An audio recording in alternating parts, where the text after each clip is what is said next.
Hello, everyone, and welcome to episode 75 of the Xbox Hall of Gamers podcast. This week, I'm joined by Cameron, who has just taken a drink, so great timing on that one.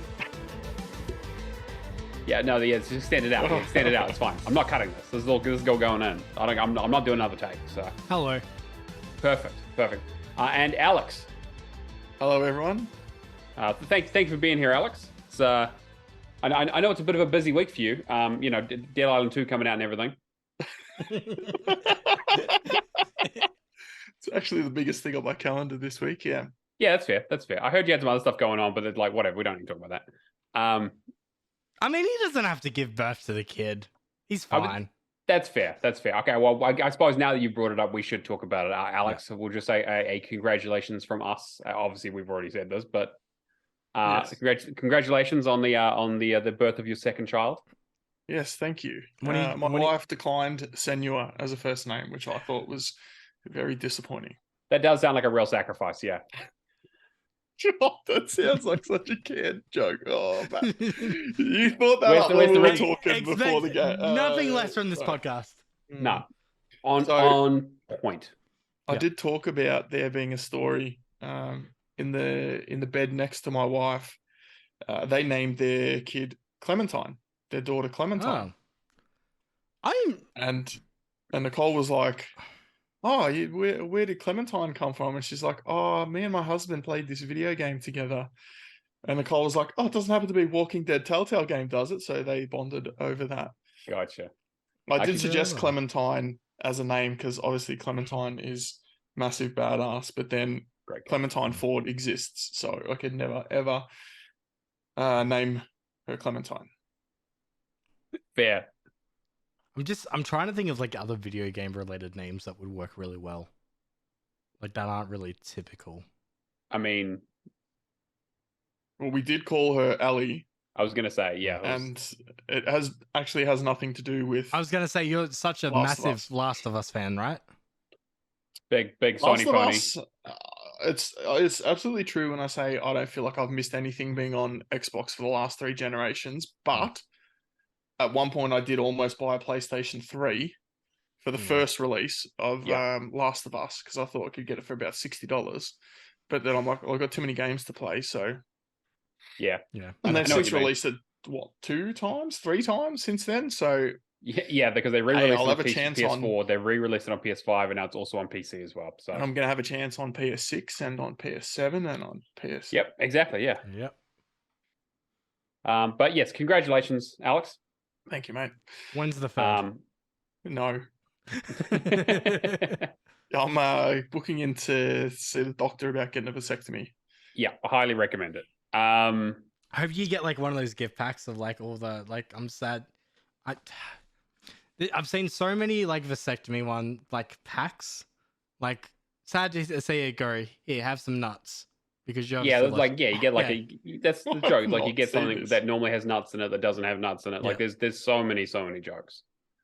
It's perfect. Anyway, I'm not going to go down that rabbit hole. Enough talking about my sack. Yeah, exactly. I'm going to sack it to him. But what we're actually going to talk about is the fact that we're on Twitch, so you can come see this train wreck live where we can't edit any of this shit out. So Xbox Hall of Gamers is the place to do it. Come say hi. We got Keo in the chat here, one of our patrons. Greatly appreciate him, and also one of our hosts as well. So he's basically obligated to show up at this point. Yeah, we should probably introduce that too. Yeah, I was gonna. Yeah, Cameron, this is what you call a segue, where I say the thing and then I explain the thing that we're going to anyway. I thought segues was like the little motor. Yeah, okay. It's a homonym. It's spelt differently, but it's said this anyway. Yes. So if you aren't on our Discord, discord.io/Hall of Gamers, you come hang out with our community there. We recently announced that we're going to be bringing on some new people that you've seen before. So we've got our good friend Keo joining us, as well as Mr. Firehawk Shane. So they're going to be on a bit more regularly as sort of fill-in hosts and that kind of stuff. While we, as you can tell, we've been very busy moving around with our real lives and all that kind of stuff, and it gets a bit difficult to make sure that we have enough people to sort of do the show every week. How do we manage to get 2 hosts that look like 10 years younger than what they are? I mean, I think it's I don't know, something in the water. I don't know, but it's fine. That's good. You know, it's good. Like they'll have that longevity while we wither away and die, they can take over. Sounds good. Yeah, exactly. So keep an eye out for them. Obviously, we'll have announcements about like who's going to be on and that kind of stuff. Who's on first. But yeah, I mean, that's pretty much the gist of it. And after all this long-winded explanation, I don't even know how long we've been running for. We're going to transition to Song of the Week. Cameron, have you got it ready? Yeah. All right, cool. Take it away. And when I say ready, like now.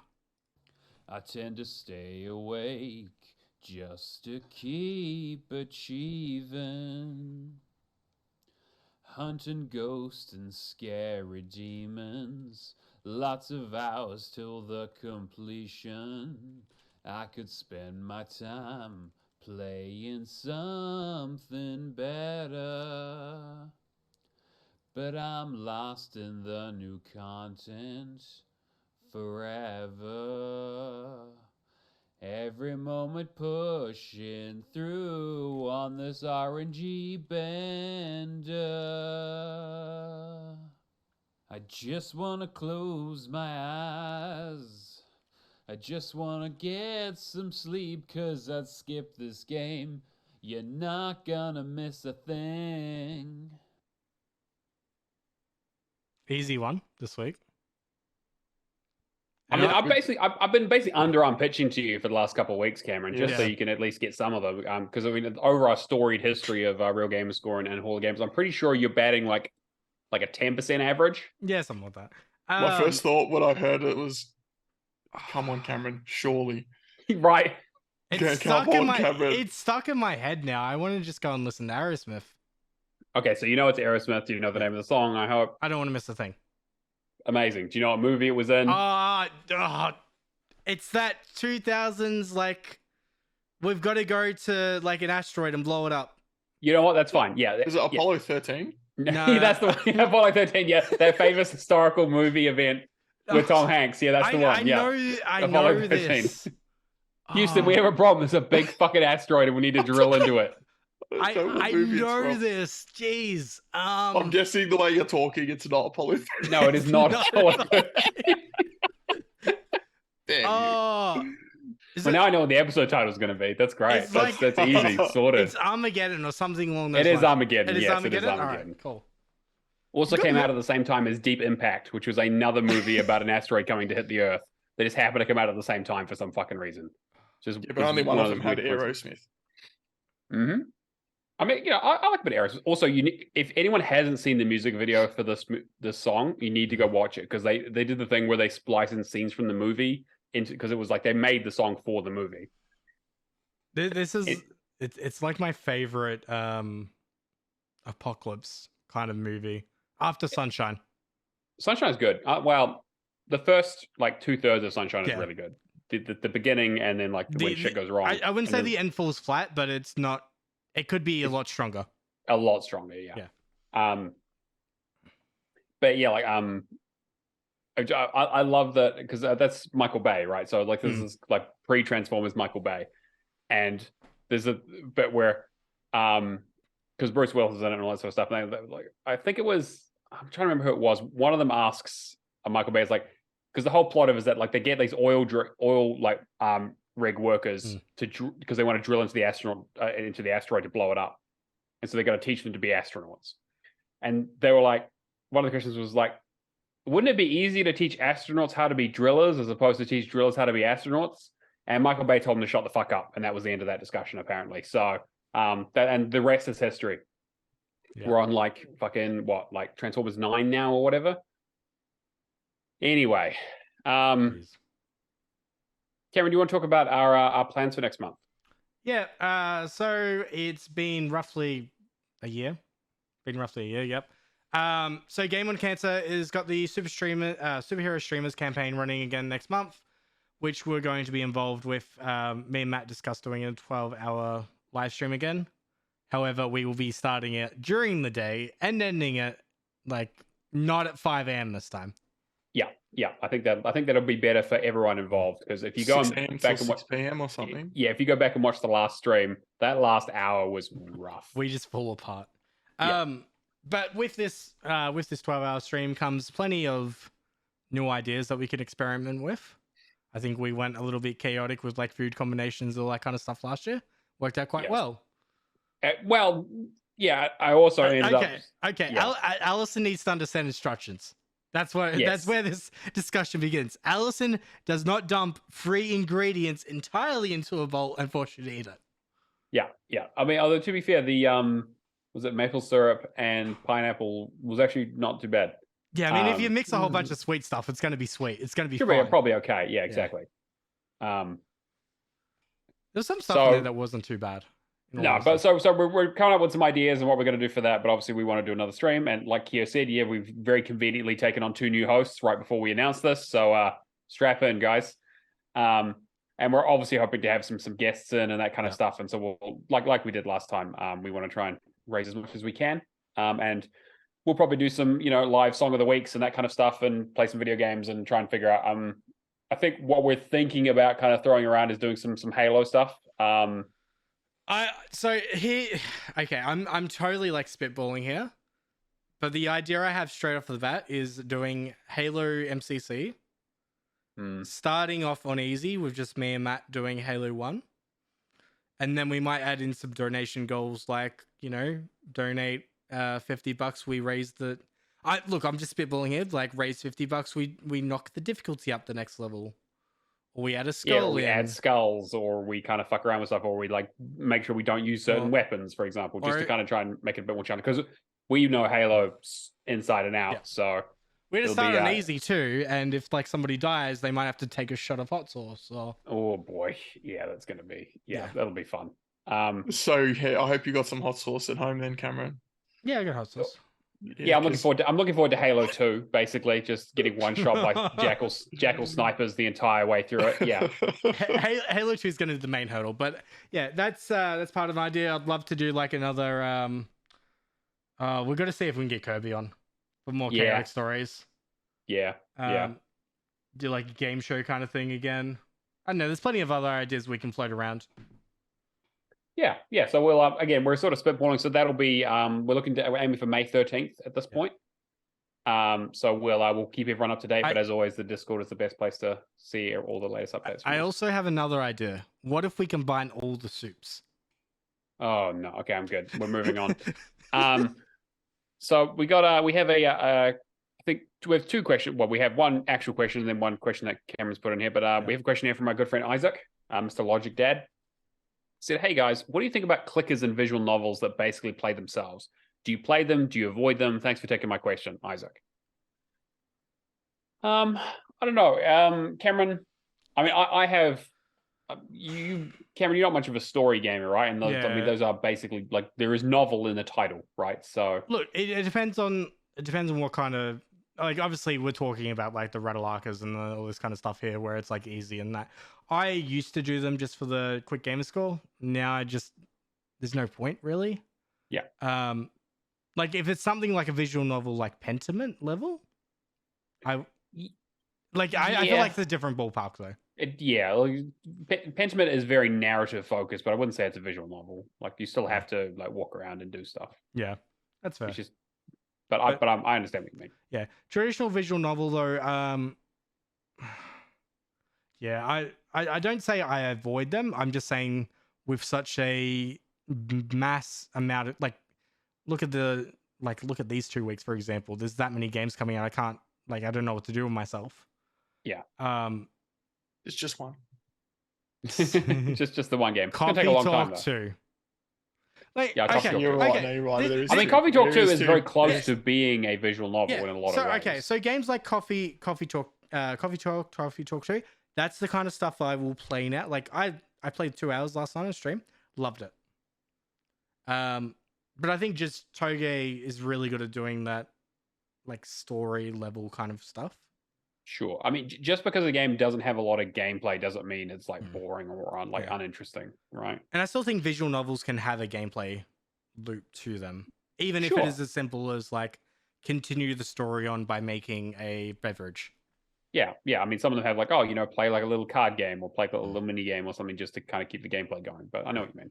But the narrative around coffee talks, mini games, is good enough to keep you going anyway. Yeah. Exactly. I right. really, really liked Coffee Talk 1 story. Yeah. And I think there was a secret ending. Yeah, you went back and redid some of the bits. Yeah. Yeah. And then you find I think there was that secret ending, and you're like, oh, yeah, okay. Like, it's pretty interesting. I'm interested to see how that ties into the second game. That's probably the only visual novel I can think of that I played that I didn't press RB to skip the whole story. Sure. And look up the forum to go, okay, choose this, choose that, or just press RB to skip and then come back in 5 minutes. Just heading out Winter's Daydream. I actually have 2 versions of Winter's Daydream downloaded on my Xbox. So, yeah, I've okay, that's good. Press A, I can do that. I can't think of like a memorable visual novel though outside of like Coffee Talk or something, at least a few hours long. I'm sure they exist and I've played them, but I can't think of them off the top of my head. But when you're talking about clickers, I was like, well, do you consider Vampire Survivors a clicker? I think once you level up, it's very Vampire clickerish. Survivors is very much like on the cusp of like, it's not an idle game because you do actually need to interact with it, right? But it is an auto shooter. And that's kind of like I've been like I did the DLC this week, and it was like going back to it, I was like, actually, like some of the shine is definitely worn off. I mean, again, I wasn't as hype about it as everyone else was, but I was gone to the stage where I'm just a couple of new characters. The enemies don't really make any difference. Like, oh, we got brand new like sprites for the enemies, and it's a new location, and I was like, as a new looking boss, but everything is just the same. It's like I deal with enemies the same way I deal with enemies normally. I stand there until they die. All right. It was good to play that in the hospital. Yeah, played a little bit of it. Played a couple of runs, and then I got home and Dead Island came out. So going from strength to strength. Yeah. Now, I was interested, so I looked up the visual novels on TA. We've got quite a few games that we haven't discussed. As Dusk Falls. Yeah, I have played that. Yeah, I would say that. Yeah, because like you don't actually. That is all just as choices and stuff. You don't move around and do anything. It is just making decisions. Yeah, that makes sense. I know I'd say that's like one of the most forward-thinking visual novels there is. I mean, they definitely dress it up a lot more than your sort of typical, Japanese visual novel, but it is. I mean, like gameplay elements though, like actually being able to like have the. I can't remember what they called them exactly, but like the decisions, like where you overrides. Having overrides and elements like that. Oh, yeah, right. The co-op part is not usually a part of a visual novel, right? It's not usually a team experience. Yeah. In the same way that reading a book is usually a solo thing that you do. As Dusk Falls was very good. Beacon Pines apparently is considered a visual novel. Why is that considered a visual novel? It definitely has visual novel elements to it, but I still argue. I mean, like, because there isn't really much gameplay outside of going to a location and talking to someone and making a decision. Yeah, I reckon that is applied incorrectly. But anyway, yeah, I think that's kind of. I can't find the lodged genre disagreements button anyway, so it doesn't matter. Her Story is on there actually. Yep, Her Story's good. Yeah, okay. I liked that. 5 Dates that I really liked. 5 Dates I was iffy about. You didn't like it? When did you play it? Did you play it during lockdown or after lockdown? After lockdown, I think. Yeah, me too. Yeah, I don't know. It was I talked about it when I played it on the show, but just kind of came like the because obviously they shot it during lockdown, yeah. During lockdown, right? Like it's very like iffy. There's a lot of like this classic thing in FMV games where there's their pause because they got to give you time to make the decision. Yeah, and like the pauses on things are really long in a way that's really uncomfortable if you just kind of sit there for a bit, because obviously they have to because they don't just freeze the screen, they're still there sitting there waiting and just not saying anything. But also the thing where the main issue I had with that game was that the character are making the decisions for what you are. So it's like, oh, are you a vegetarian? And the character isn't like, could be a vegetarian or couldn't, but it'll just change. He's Schrodinger's vegetarian. So if you pick yes, he's a vegetarian. If you pick no, he's not a vegetarian. And it just feels like and obviously again, I'm overanalyzing it, but I just imagine it because I went through and played it all the way through with each character, each route, right? And I was like, wow, this guy's just like a chameleon master manipulator lying to all these women. He's obviously one of these things, and he just says whatever he needs to say to you know, to get the date. Yeah, pretty much, right? So I was like, he's definitely not a vegetarian, but he's definitely he seemed like the kind of guy where he's talking to a hippie chick. He's like, oh, I'm totally into the hippie stuff. Yeah, absolutely. Yeah, absolutely. Like, I know my star sign. I love crystals and all that kind of shit. Remind me again, what's the hippie stuff? No, I'm saying that's the element of it. Like, remind me. Yeah, yeah, for sure, exactly. Yeah, where he's like, yeah, totally into yoga. But again, that's just kind of a weird design thing. But there's also wasn't any murder mysteries or fun other interesting shit that they have in their other games. So I guess it just was less interesting. You know what though? I can hands down bet it was still better than Bloodshaw. Bloodshaw was what? I just downloaded that. It was on sale last week. Oh, you got to play it. You got to hear about it. I have a list of the FMV games I haven't played because I love them. I love it. It was so terrible. I think Late Shift's still my favorite just because it was like the first FMV I really did get into. Yeah, Late Shift was good. I think a lot of those are considered a visual novel as well, which won't surprise you. But one that I've played, Matt, I think you played this, Doki Doki Literature Club. Yes, that's definitely a visual novel. Yeah. That is excellent. Yes. I've said this before. This is something I kind of wanted to talk about, right? Is that, like Cameron, how you said, like, you haven't really played a lot of like visual novels. And like, when people say visual novels, and like, again, I'm a certified weeb, right? I love fucking anime and all other bullshit. Yes, I see Danganronpa on this list. I understand. Yeah, Danganronpa is 100%. Like, I mean, all of those kinds of games, right? So I've played most of them, and also like there's probably a bunch of Japanese titles on that list that are just like a bunch of symbols that you can't read. That I probably played most of those as well. Muv-Luv Alternative Total Eclipse. I've played that. Yeah, I think I played 2 of the Muv-Luvs. I'm still missing one of them because they're very expensive, but I think I did like Clan Ad and all that kind of stuff. Anyway, old like 360. I have a Japanese 360 to play all that shit. Can't read any Japanese. Follow a guide. Yeah. Hi, David. Thanks for joining us. I think that visual novels have a connotation of being that like kind of that Japanese style anime girl dating sim kind of thing going on. And like achievement wise, I haven't played like many of them. But like, have you guys heard of the Fate series? FATE? Okay, so it's. I don't think so. Right, so Fate is like one of the biggest anime series, like anime sort of adjacent series in Japan and the world. It's huge, and it all started from basically a visual novel, which has like a really interesting story that was like, a bunch of Westerners played it with like an unofficial translation, like I did and it's like 50 to 60 hours long. It's a book. It's a fucking story. Like it is a visual story. It is a proper novel. It's not like a tight, like 6 to 8 hour coffee talk experience. It is like, no, you are sitting down and you're fucking reading this shit for a long time.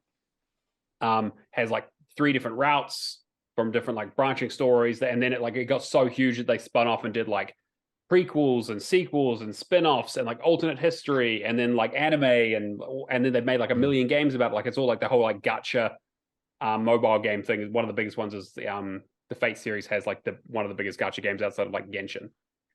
And so when I think about visual novels, I'm like, if I was gonna like read a visual novel, it probably would be for like, it wouldn't be for achievements. Like it would just be like, I'm interested in a story and I want to just like, it's just the same as like reading a book, for example.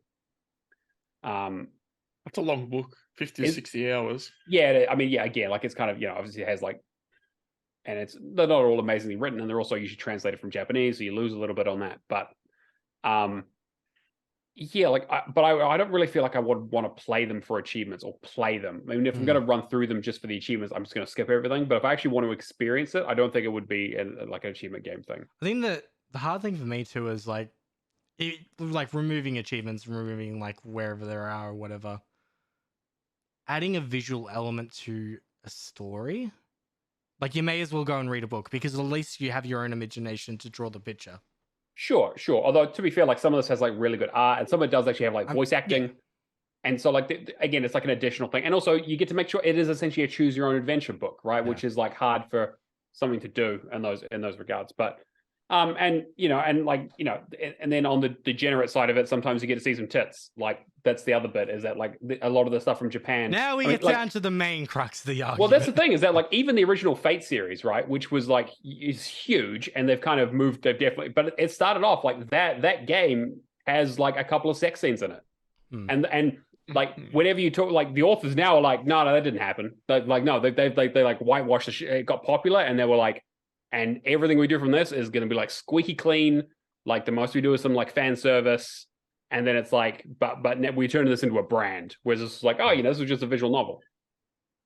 And like I guess it's just like the weird Japanese thing where they were just like, and it's like, yeah, you read 40 hours of this book, and then we show you pictures of some tits, and then we just move on with the story, and that's it. And you're like, oh, okay, that's weird. And I feel like that's where like a lot of the stuff, that's where like visual novels got their start from, is that they were essentially like dating sims, that kind of like etchy, semi-porny kind of like thing. And then it was like suddenly people were like, I'm actually interested in the plot, like the actual story. And suddenly it became like a more popular thing in the West, where people were like, well, actually, maybe there is this. And then you get developers who were inspired by that, being like, well, maybe I don't have to have a combat system in my coffee my coffee brewing game, or like I don't have to have RPG mechanics, or like a fucking slot machine, or like or a fucking like an FPS section, or a twin stick shooter section. They're like, no, we're gonna make a story, and you'll click through it, and you'll read it, and you'll make a couple of decisions, and maybe you'll make coffee every now and then. It'll be a good brew. Yeah, I mean, so to answer your question, Isaac, I think that there's definitely a place for them, and I think that they've evolved over the years. And so like it really depends on what you mean by visual novel, but I definitely think they have a place for it. But I just don't think like an achievement hunting world where narrative is usually the first casualty of achievement hunters. If you'd like to talk to like Kirby, for example, he's like skip every cutscene, like just try and wring the things out of the games. Like if we're talking like the FMVs of like visual novels, this kind of stuff, like I enjoyed this. Like I enjoyed As Dusk Falls quite a bit. Yeah. Same. I think the best visual novel I played to this date is Shapeshifting Detective, because it's just a really good gameplay loop too. Yeah, those 3 games in the series are actually really good. Yeah, Power Monroe. I still haven't played Power Monroe yet. I need to do that. I think it's really good. I enjoy it, but it doesn't it's not as strong as the Shapeshifting Detective, just because you have that element of like being somebody else to drive the narrative. But yeah, some really good solid ones. And then the other one outside of Doki Doki was Phoenix Wright. Yeah, of course. And Phoenix Wright is top fucking tier. Amazing. Yeah. Yeah. Also, so what I want to say about Doki Doki before I got distracted was that essentially like Doki Doki is the taking that visual novel idea and then like twisting it and changing it and kind of like examining it as like which is like, and so like someone like myself who's played like a lot of the traditional Japanese visual novels really, really enjoyed that, because I was like, it was like an interesting deconstruction in a way that obviously I don't want to say anything about because that spoils it. But again, like I also can't be like, hey, go into this cute game blind. Don't worry about the content warning at the front of it. Because that's pretty fucked up. But yeah. But yeah, Doki Doki's great. And then yeah, Phoenix Wright is one of the greatest series of all time. Agreed. I'm hoping that we get the other, like, because we got the trilogy on the Xbox. I'm hoping they bring over some of the other ones at some point. I need to play some of these other ones. I'm just hoping for Simulacra 2 and 3 to come to Xbox. Oh, after playing the first one. Yeah, that'd be good. That was an interesting little game. And then Cameron, you put in a question here? Yeah, so I just put in a question. So there was a game that trailer officially got released yesterday, which I believe was called like Unrecorded. Yeah, I can't remember what it was called, but I saw it was the Unreal Engine. Like, it looks like it's real footage. Yeah, it looks like it's a real footage body cam kind of FPS shooter, which I thought was very interesting. But a lot of people in the comments were very hesitant about it because of how realistic it looked as a FPS. So the question I had was, with graphical fidelity getting better, supposedly, because obviously we had a story about Redfall last week, do you think a game looking too real would hold you back from playing it?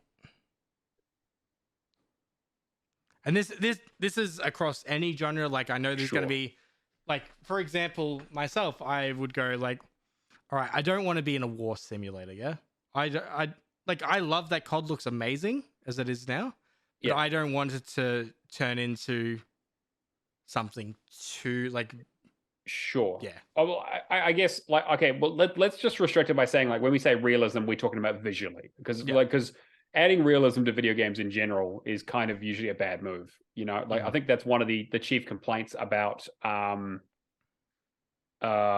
Dead Redemption 2 is that it's over designed and like has like too much like real world stuff you got to deal with that kind of takes away from the game. Some people really love it, but like most people like I don't really want to play like a life simulator. Yeah. You know? Like they would go and play a life simulator if that's what they wanted to play. Yeah, exactly. Like I don't enjoy the survival genre because I don't want to play a game where I have to remember to fucking eat and drink. Like I'm, you know, like that's a level of I struggle enough with that in my own life. Exactly. Like I'm like I don't need like that's not fun for me. I'm like I want to be doing other stuff like solving puzzles and shooting things in the face. So in terms of like graphical fidelity, yeah, I definitely think that there's like a level of like graphical fidelity that would like make me uncomfortable from like a definitely from like a you know blood and guts and like gore kind of you know I mean shit even like back in the day when God of War 3 came out and like you know like some of the like and also like Mortal Kombat, some of those brutalities and fatalities, holy shit, like obviously it's not real, but the amount of detail they go into with that shit is pretty fucking disgusting. Yeah, but you still know it's a game. Yeah, for sure. That's where I think the line is. Like things have been getting more and more realistic as time goes on, and you know the leaps between where we were last generation and this generation, like the gap, the change is smaller. Like I'm watching this unrecorded trailer. Is this a game or is it like actually recorded? Because it looks like it's actually recorded. Yeah, so apparently it's a game. Like an actual... Like, is it a game, but is it like people actually playing it? Because this looks... It looks like real life, right? Yeah. And that's... Like, I can see what you're saying, Matt, about the... You know, there being a line. Until I watched this, I thought, nah, I don't think there is. Maybe some gratuitous violence. Maybe. I mean, we're playing Dead Island now, and I mean, we went to the hotel, and there's fucking hands and legs and lungs and things like all over the place, and you're like, oh yeah, whatever, but you know it's a game. But like this, you know, if you didn't know this was a video game, you actually could be mistaken for thinking it is like I don't know unreleased body cam from a police officer or something. If this was like a live stream on like a Twitch or something, I would totally think that somebody's watching police footage. Yeah, if it was like, fucking this is the kind of shit that ends up on Lively, you know, like of some fucked up shit that, So I guess that's a credit to the developers.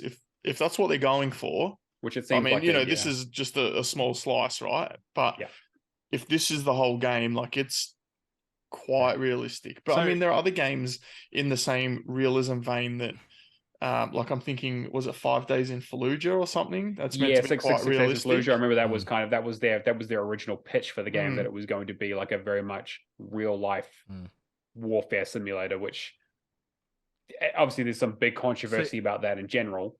But considering that, you know, Fallujah was potentially the site, well, not even, it was the site of a number of American war crimes. But yeah, what's that the 360 game that's like Spec Ops: The Line? Yeah, Spec Ops: The Line. Like I just imagine something like this with Spec Ops: The Line would be that that would be horrific. I mean, they would definitely make a statement and it would be very, very effective, but it also would be the kind of stuff that would potentially give you nightmares. Yeah. If you had footage like this paired with a story like Spec Ops: The Line, that would be extremely jarring. Yeah, it would be, right? And I actually wouldn't. I wouldn't play it. Like, I'm happy to sit there and watch a scary movie. I mean, there's a debate to be had. There's a difference for me between scary and gory, and they are not the same. For sure, I agree. There can be times where something extremely gory happens that is scary, and something that it isn't scary.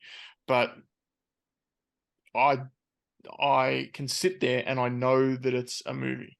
I can press pause. I can walk away. Same with this. Like, I guess it's a little bit different because you have the interactions there. But a game like this, It's been a long time since I played a scary horror game. Like, I don't generally play them anymore. I used to play them, like I played Fear and Condemned and a couple of those games, but I don't know. I just don't really like them that much anymore. But this, I think, would lean way too far into horror for me. Yeah. Mm. Like this, And it's the horror from realism, not the gratuitous Sure, yeah, violence. not like spooky this horror, could but in terms be of for real. horrific. Yeah. Yeah. I don't know about used to, but like anything that I watch horror based, like it only really affects me if I start getting the message in my head like this could be real. Yeah. And as soon as I start feeling them, that's when I really want to like take myself away from it. Like I can watch like a zombie movie and all that, and things can be gory and be completely fine with it. There's no realism there, but as soon as you start questioning that level of could this happen, I guess. Well, David in the chat brings up that like the no Russian mission from Modern Warfare 2 would be like at that level of realism would be like, I mean, shit, there was controversy about that when it happened. Could you imagine that happening today with this level of like fidelity to it? You know, as you see people screaming as you gun them down in an airport, like, you know holy what? shit. I'm surprised we haven't had any heard any conversation already about like this is why video games are terrible, pick up a gun. Especially, I mean, that conversation, you know, was in the early 2000s and kind of didn't go anywhere. But I can still see it, like it still does get used though. I mean, oh, for sure. In the same way that anything does, but it just doesn't make headlines anymore because video games are such a ubiquitous thing in people's lives these days that it's kind of, you can't, you know, like video games to most people are Fortnite and Call of Duty, you know, and Angry Birds. So, well, not Angry Birds anymore, but I should say with Unrecord as well.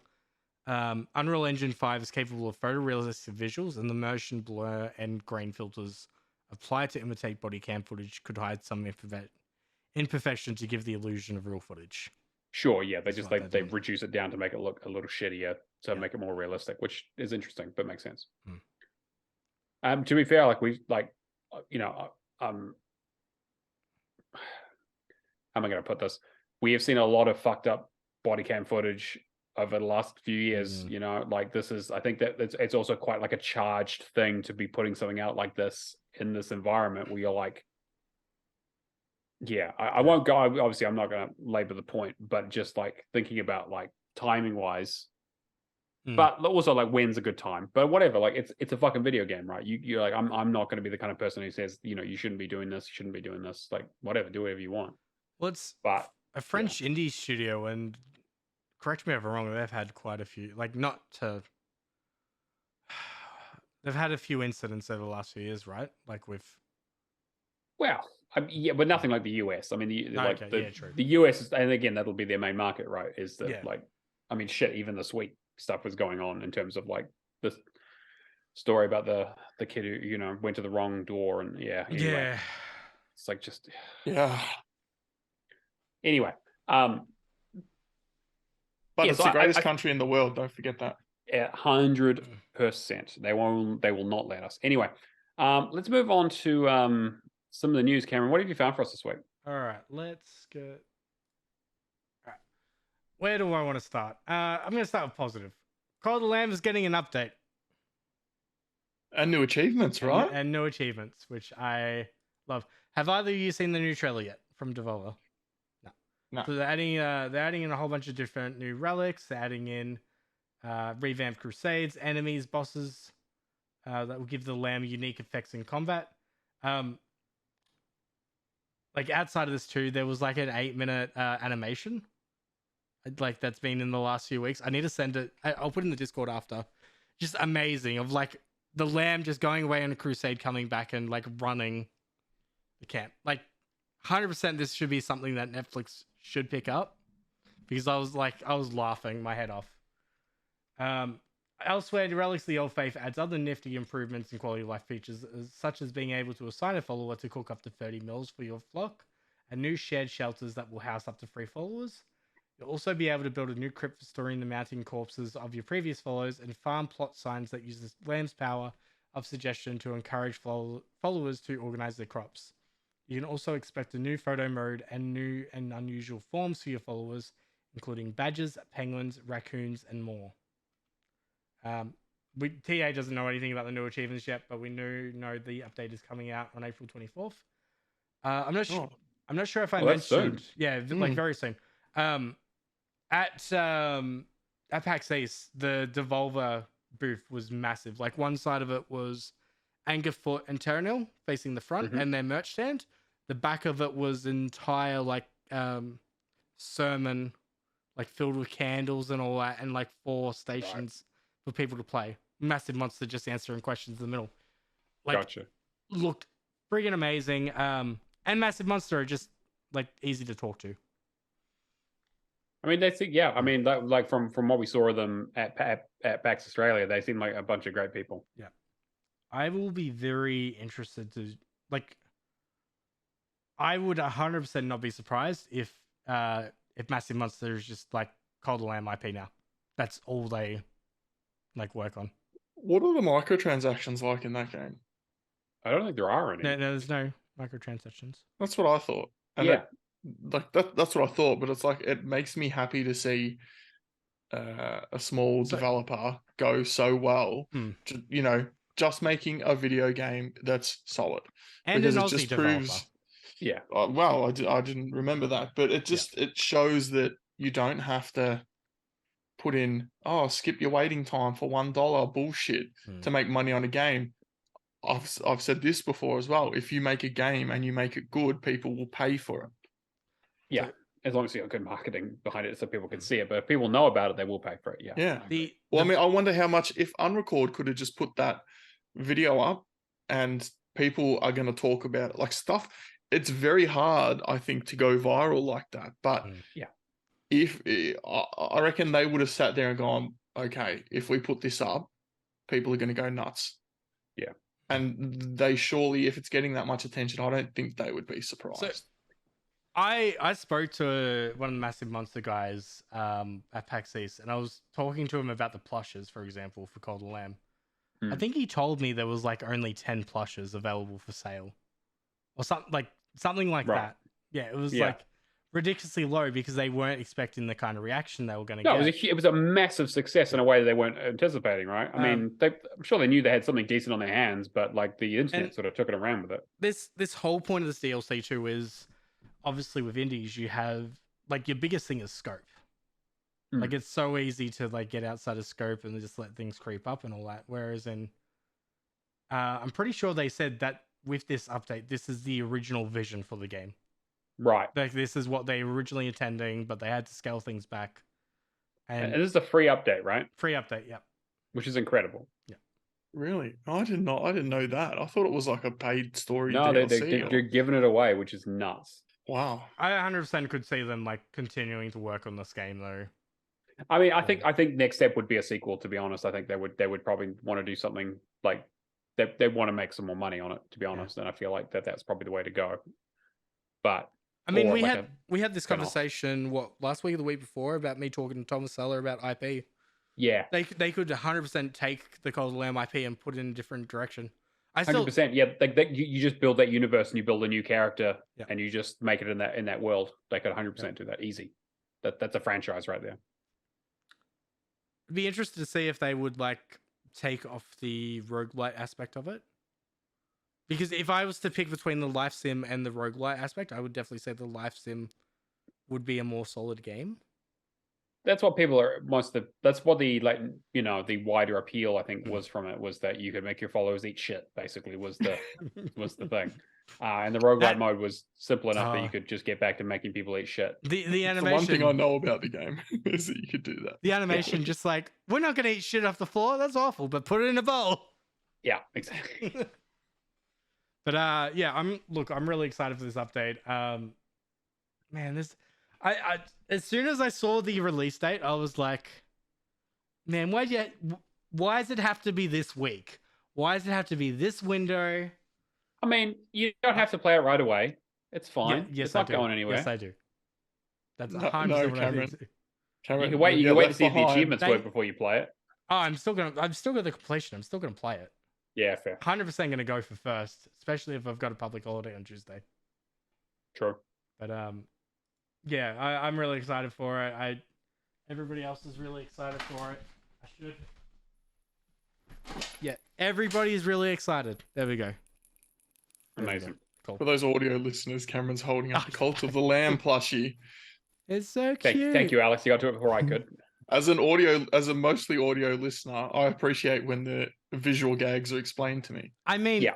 It's one of those things, yeah, that you just need to be watching the video podcast because You don't need to watch the video. You don't need so to watch much it. prime content. Audio's fine. It's very difficult to watch a video podcast while you're driving a car, Cameron. It's also illegal in Australia. Yeah, video podcasts are illegal. If it's a footy match, though, that's fine. That's fine. It's the content that's important, not the actual thing that you're watching. Yeah, a cricket match. Yeah, you're definitely watching the video podcast. No, yeah, exactly. Yeah. Well, to be fair, if you're in a cricket match, you might as well just take the week off. You just imagine Alex standing on the field, just like one hand up, just looking at his phone. Oh, you play indoor cricket, don't you? I play both now, Oh, actually. you do both. Yes, our team finished on top of the ladder, and I went to a wedding Yep. to be in the bridal party, and that was the week of semi-finals, and our team lost by 20 runs. So basically, you're the star player, and they're fucked with that. I didn't say that. I'm just saying You just the heavily two things implying that it. happened. Yeah. I wasn't the leading wicket taker nor the leading run scorer. I'm not even close to either of those. But I was the best shit talker in the entire league. So, yeah. Yeah. Well, I mean, it's exactly. It's you're not saying it. You're just letting other people say it for you. Like I'm just giving you the information. What you do with it is up to you. 100%. Have you ever considered running for office? Kia, I hate when you're No. driving and listening to a podcast and you can't pause that the host is spoiling a game you're playing. It's great. Oh, that's why you have steering wheel controls. You can click Exactly, off you just the gotta podcast just channel. Like yes, Or flick forward 30 seconds or something. easy. Yeah. Come on, man. You just buy a car from this century, mate. Let's go. All right. What else we got? New Xbox Home dashboard is getting a rework due to complaints. Yeah, I heard it was shit. They need to fix it. Well, Yeah. it makes sense. Yeah, that's essentially the story. I mean, how many conversations do we keep on having in the community about like the dashboard's shit? To be fair, it is impossible to please people because half the Yes, people I are know. like, I want icons like real small icons so I can see the cool background, and everyone else is like, why are you wasting all of this fucking space for these tiny icons? Just fill the entire screen with the tiles. That's all I care about to get to my games. And then everyone else screams, Customization. everyone says, bring back blades. Bring back Yeah, exactly. Not exactly, bringing exactly. back blades. And Bring someone's back like, where's blades, though." Snap? Oh, Snap, yes. Cameron's the only Snap person was- that said that Snap this was side of good. 2020. This is why I got two screens now, so I can enjoy my content while I'm. Oh, wow. It's almost like you don't need Snap. Right, yeah.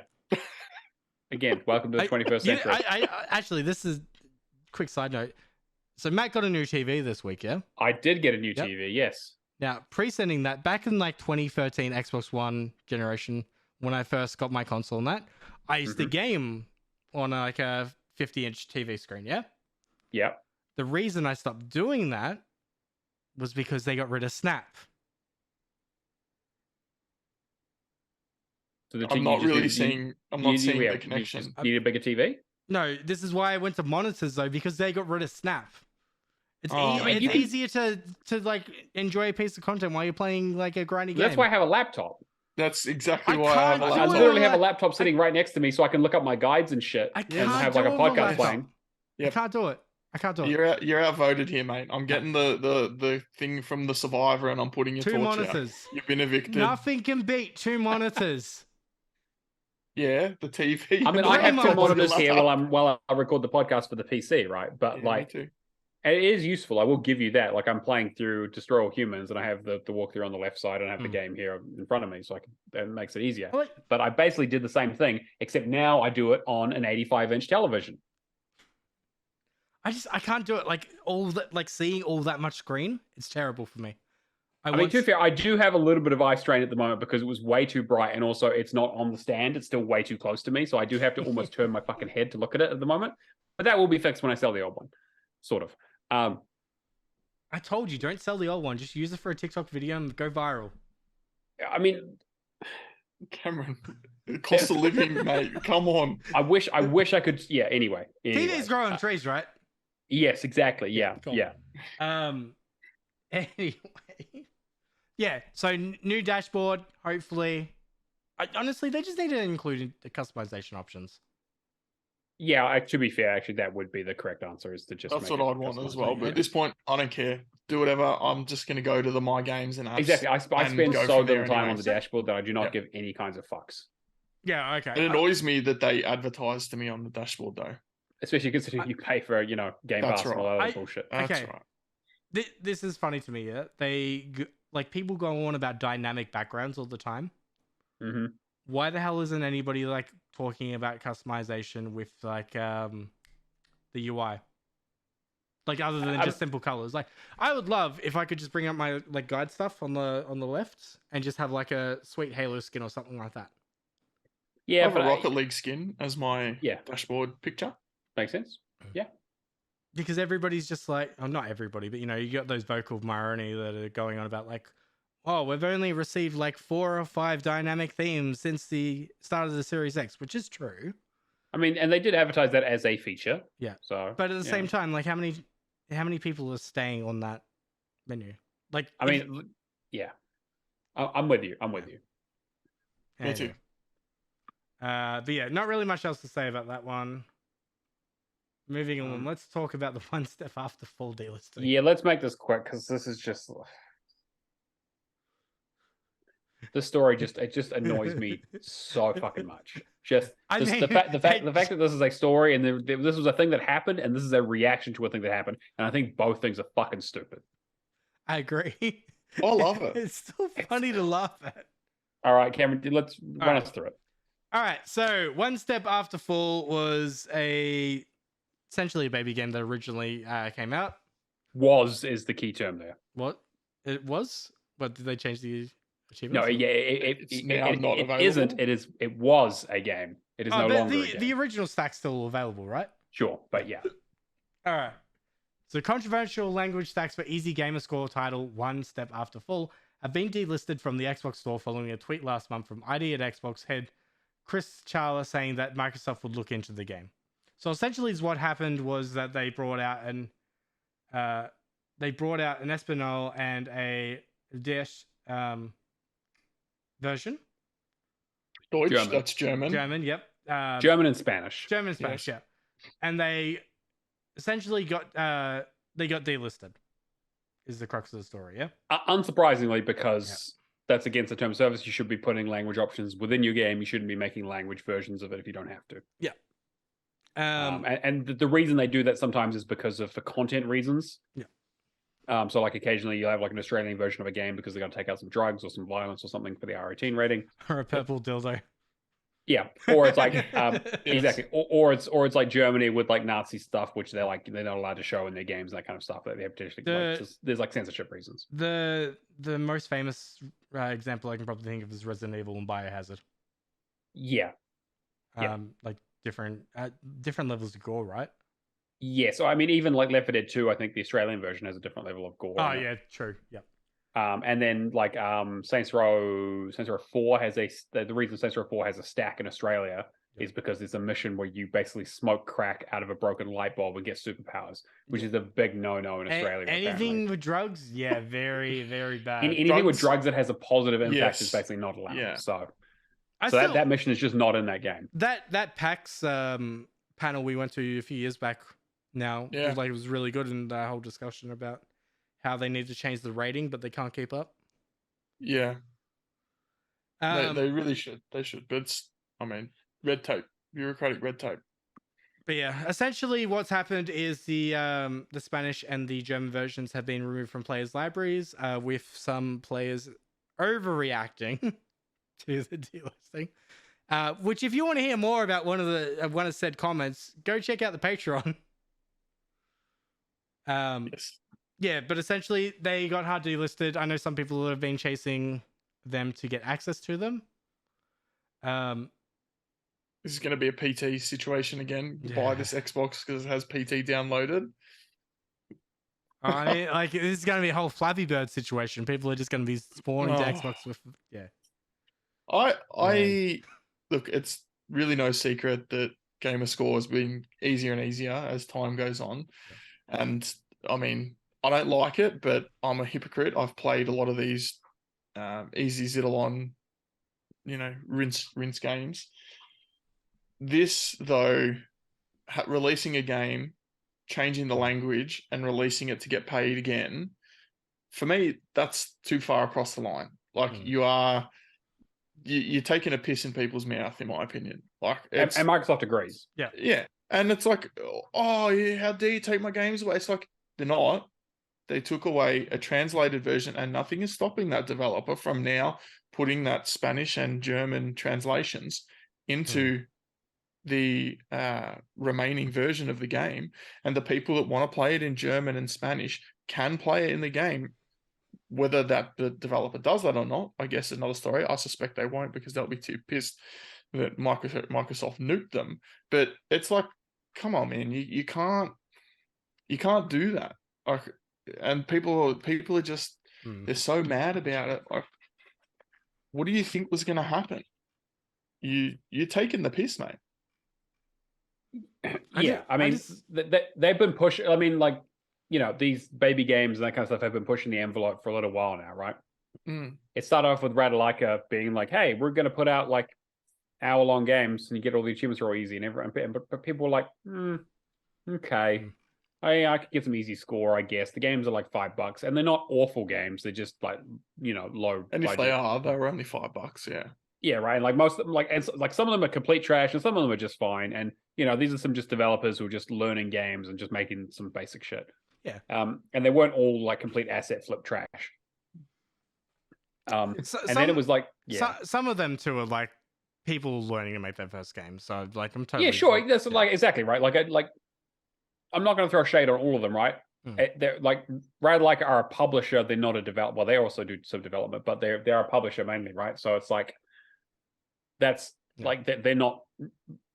It's not their responsibility for like the quality or the content of every single game that they put out, especially when they put out so many of them. I would say they're in the good camp of like all this kind of situation, especially like with the level of support. Yeah, and I'm pretty sure they did a poll on Twitter like querying like whether they should start introducing updates and that. And if I'm not mistaken, a lot of negative responses, so they decided not to. Yeah. And then you had, they have people like Chili Dog and East Asia and all that kind of stuff, just being like, okay, well, we'll kind of do similar stuff. And then you had Zidalon being like, yeah, we're going to do this, and then we're also going to put out title updates for these achievements every 6 months. And then this is kind of the next step from that. And Zidalon is where I cashed out. I was like, yeah, I did a couple of them, and then there's update stuff started happening. I was like, cool, I'm done. I'm good. I got my 2 million last year, and that was it for me. I was done with the thing because I didn't really like the direction this is going, and this is just kind of a step too far, even for me. Which kind of sucks too, because I reckon there are some decent Zidalon games. Like, yeah, I like 50 Years, for example. Yeah, 50 Years is not bad. Yeah, I don't know. The thing is, if you compare 50 Years to the other Zidalon games, it looks great. Yeah, but if you just play 50 Years by yourself, you'd be like, okay, this is a whatever, So I think it's important to keep that context. I didn't mind it when I played it as well, but I had in the back of my mind that I'm thinking, okay, this is a Zidalon game. This is actually pretty good. But it's compare it to open that door to the rest of the market. It's not. Yeah. It's not a good. It's not a bad game. It's just not a good game. David, like, Bullet Beat is great, and I agree. Like, stuff like that. Simple, but it's fun. I had going back to your point about Radalaika, when they were talking about potentially releasing these games, I've played 74 of them, and I made this comment on Twitter. If they decide to do, plus 1000G updates every 6 months, I'll have to complete another 290, complete the games another 296 times. Yeah. Over the next 2 years. I really don't want to do that. Like, sure, I get another 296,000 gamer score. I don't want to go back. I like to finish a game and finish a game. I've checked out of the gamer score race. I just want to play decent games. Yeah, like, I don't mind playing some trash every now and then, but like I have a threshold. I want good trash. I want, like, stuff that's like Somebody's Yeah, first game. I want or- recycling. I don't want trash. You know? Yeah, it wouldn't be the first $5 game that I bought, and I went, oh, I wish I could play this for a bit longer, but I finished the achievements. Sure. Like a lot of the shoot 'em up games that I'm playing, like this good shoot 'em up game, like I chuck a podcast on, just play it, blast away at these things, and 3 or 4 hours, great. It doesn't ruin the experience for me. If you put a bullshit achievement in, like kill 10,000 enemies, which I have to grind for 2 hours or 3 hours after I finish the first 2 hours or 3 hours, yeah, all right, I'm not going to be happy about that. But space out your achievements, make them a few hours long, and I mean, Yeah. I've played some pretty good ones lately, actually. I mean, in my mind, it always goes back to like Vampire Survivors is $5. Yeah. Like that. That's the benchmark. That's what you can make. That's what you can put out for $5. Is it even $5? I think it's cheaper. $5 New Zealand. Oh, Like okay. so, it's like $2, $3 Is American it? or whatever. Yeah, like the DLCs are like less than $2. Yeah, Yeah, they are. yeah. I Like thought that's, this one like, was like $6, and I'm like, oh, okay. No, I don't think it was. The mobile No, it was like versions are $2. free. Yeah, they've got right. ads. That's the thing is that like that's where I'm like, if you're up against that basically. If you're charging Wow. about the same price for it, It's $6.85 Australian. That is cheaper than the average Ratalaika game. yeah. Red like is like what $8 or whatever. Yeah. And you think if you apply like plantings or rule of like 1 hour equals $1, think of how much you get like out of Vampire Survivors. It's true. It's a lot. It's funny too. It's the one game that we're like not pissed about getting updates. Yeah, I mean, It's funny. It's yeah. funny, isn't it? Yeah. I mean, A like good game. I did play through the DLC, and I was kind of like, like it was fine, but there's not really they can't make any big changes to the game because it'll break it. But the new weapons aren't all that interesting. Yeah. And the new I levels. thought it was aren't all right. Like I was like, all right, cool. This is Yeah, it's fine. it's okay. I think there's going to be a diminishing returns to that game anyway, though. Yeah, I when I finished that game, I was done with that game. Like I was it overstayed in a way that I was kind of like, yeah, I'm kind of not seeing anything new here. And adding a bunch of weapons that do basically the same thing doesn't really do much for me either. But whatever. What have we got next, Cameron? All right. Do you want to talk about the Joseph Staten stuff? Yeah, we'll just quickly touch on it. So Joseph Staten, one of the head veterans at 343, is among one of the many people who have left. I think this got announced last week that he was leaving, and they had some things like, "Hey, I'll have more to say later," which basically is a way of saying, "Hey, I'm going somewhere else. I have a new job." Obviously, he's not just quitting the industry. And so it turns out that he's joined Netflix. And apparently working on some sort of original IP AAA game or something. I'm not sure. Well, we're not sure if it's original IP, but it's making it for Netflix with their studios. Yeah, original multi-platform AAA game. Yeah. So again, what does that mean? I'm not sure. Yeah, I mean, okay. For a brand new, yeah, he did say original for IP. an original IP. Yeah, Yeah. So it's like, okay, that's an interesting idea. I mean, Netflix is not short of like if there's one thing they do pretty well, it's creating new IP. And then canceling it after 2 seasons. But True. but also like Night School Studios are there, so I'm wondering if they're going to go like, again, this is a Netflix thing. Maybe we're going to get like a narrative style game. But then again, like, why would you get someone for Halo for that? I don't know, but like, I mean, why not though? Like, he's got that much name and pedigree around him. True, it's true. So he's going to be the creative director. Like for Netflix games in general. I know I'm still so on the fence about Netflix games. Yeah. I find it hard to believe they're going to make a game that I'll be interested in playing. And if they do, I'm happy to eat my words on that. But Oxenfree too, though. I'll be surprised. Isn't it? I mean, like, yeah, like I love Oxenfree, so like I'm always. Are they going to curious put see. it on Xbox though? That's the thing. Probably. Well, they say multi-platform, right? So I'm assuming it'll come out for a bunch of other shit. Like I'm sure it'll be on Switch and Xbox and PlayStation. That makes sense. I would be 100% happy if Netflix go, all right, cool. We're making these games, like obviously the mobile stuff and all that's already included in subscription stuff now. Yeah. I would love for Netflix to partner up with with all the console manufacturers and Steam and go, all right, we're launching these now as a publisher. I could see that. I could see that. Yeah. I mean, Amazon started to do that with their stuff, but then they immediately pulled out because they weren't making any money. Yeah, right. Because they would have that Luna thing or whatever. They would. No, I'm talking about Oh, what was the MMO they launched? Oh, New World. Yeah, we had the Grand Tour game and that got delisted. That Yeah. would have been licensing. And then New Worlds, and I haven't heard any updates on that, whether that's still a... It still exists, but I don't But, think it's doing super well for them. I'm pretty sure they axed a whole bunch of their game division anyway. Yeah. I think that we're seeing some layoffs in the tech sector, and I think the video game sector is no different, to be honest. Meta just got hit hard again with their VR stuff. Yeah, exactly. And Keo mentions that they've just announced platforms for Oxenfree. It's not on Xbox, but they're putting it on PlayStation and Switch. So that's probably what we'll see again. Just about to say that because I knew I'd seen that in the past. Yeah. 4th of July 2023. That Nintendo did an indie showcase the other day, which Yes, yeah. Donkey was in it. It's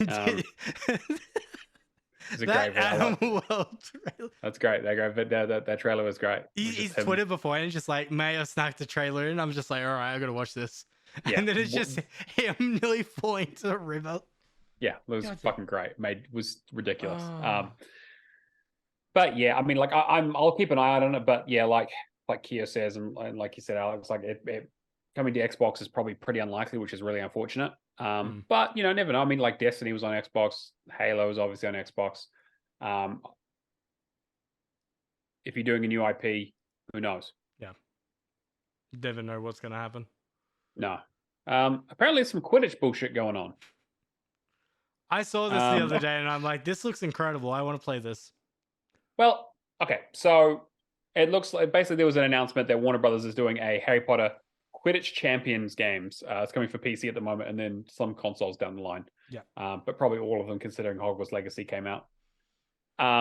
Billed as the complete standalone Quidditch experience, which basically means that they cut it out of Hogwarts Legacy because they were like, we can sell this. We can sell this shit. I don't think they would have cut it out. They would have had the foresight beforehand to go like, no, these are two separate games. We're getting two different studios to do this. Let's bank this IP for as much as it's worth. 100%. All under the same parent company? Yes, exactly. Well, yeah, same parent. So Warner Brothers, yeah. Warner Brothers own the IP, yeah. Okay.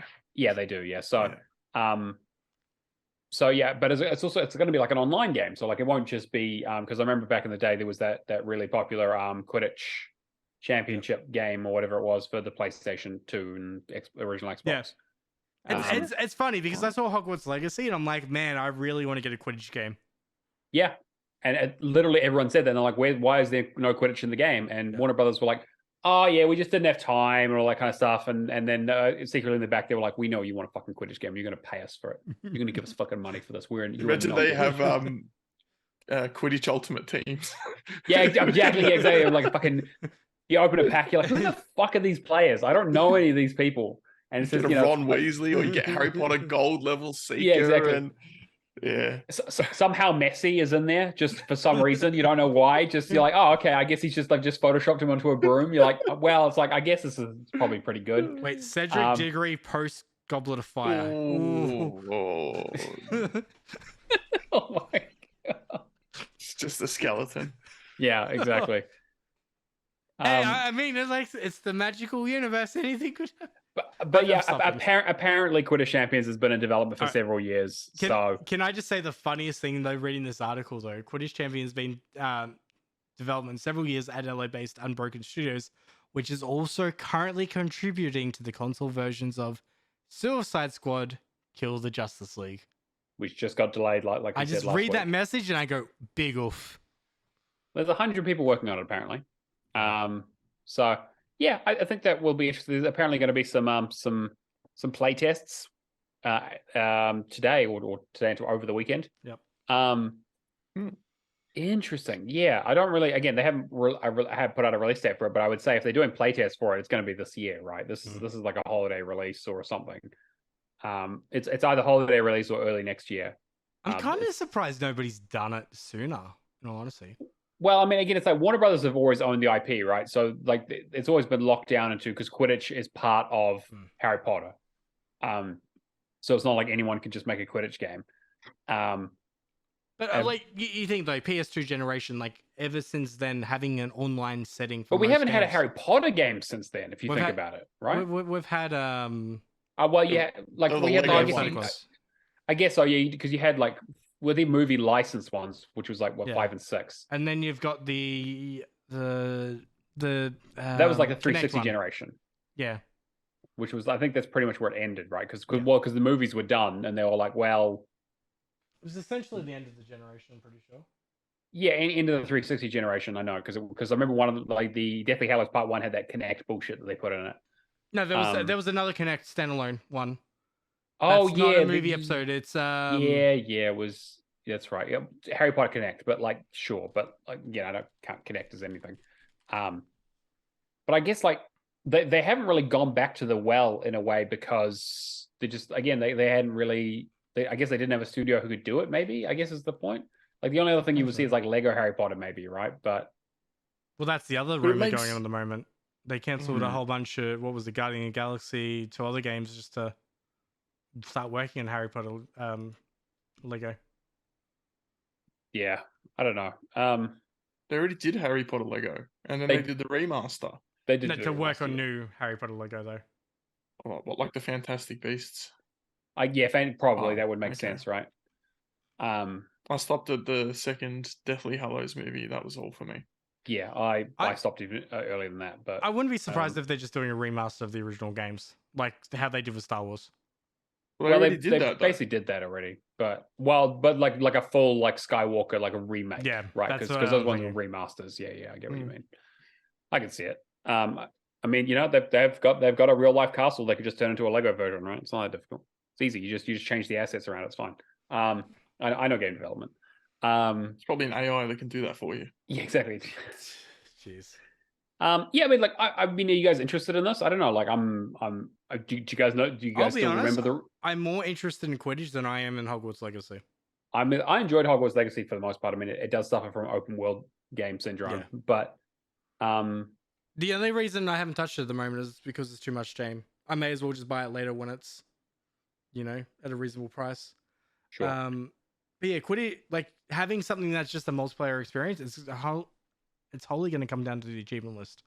If it's a solid list, if it's like a 20-hour game, I'll play it.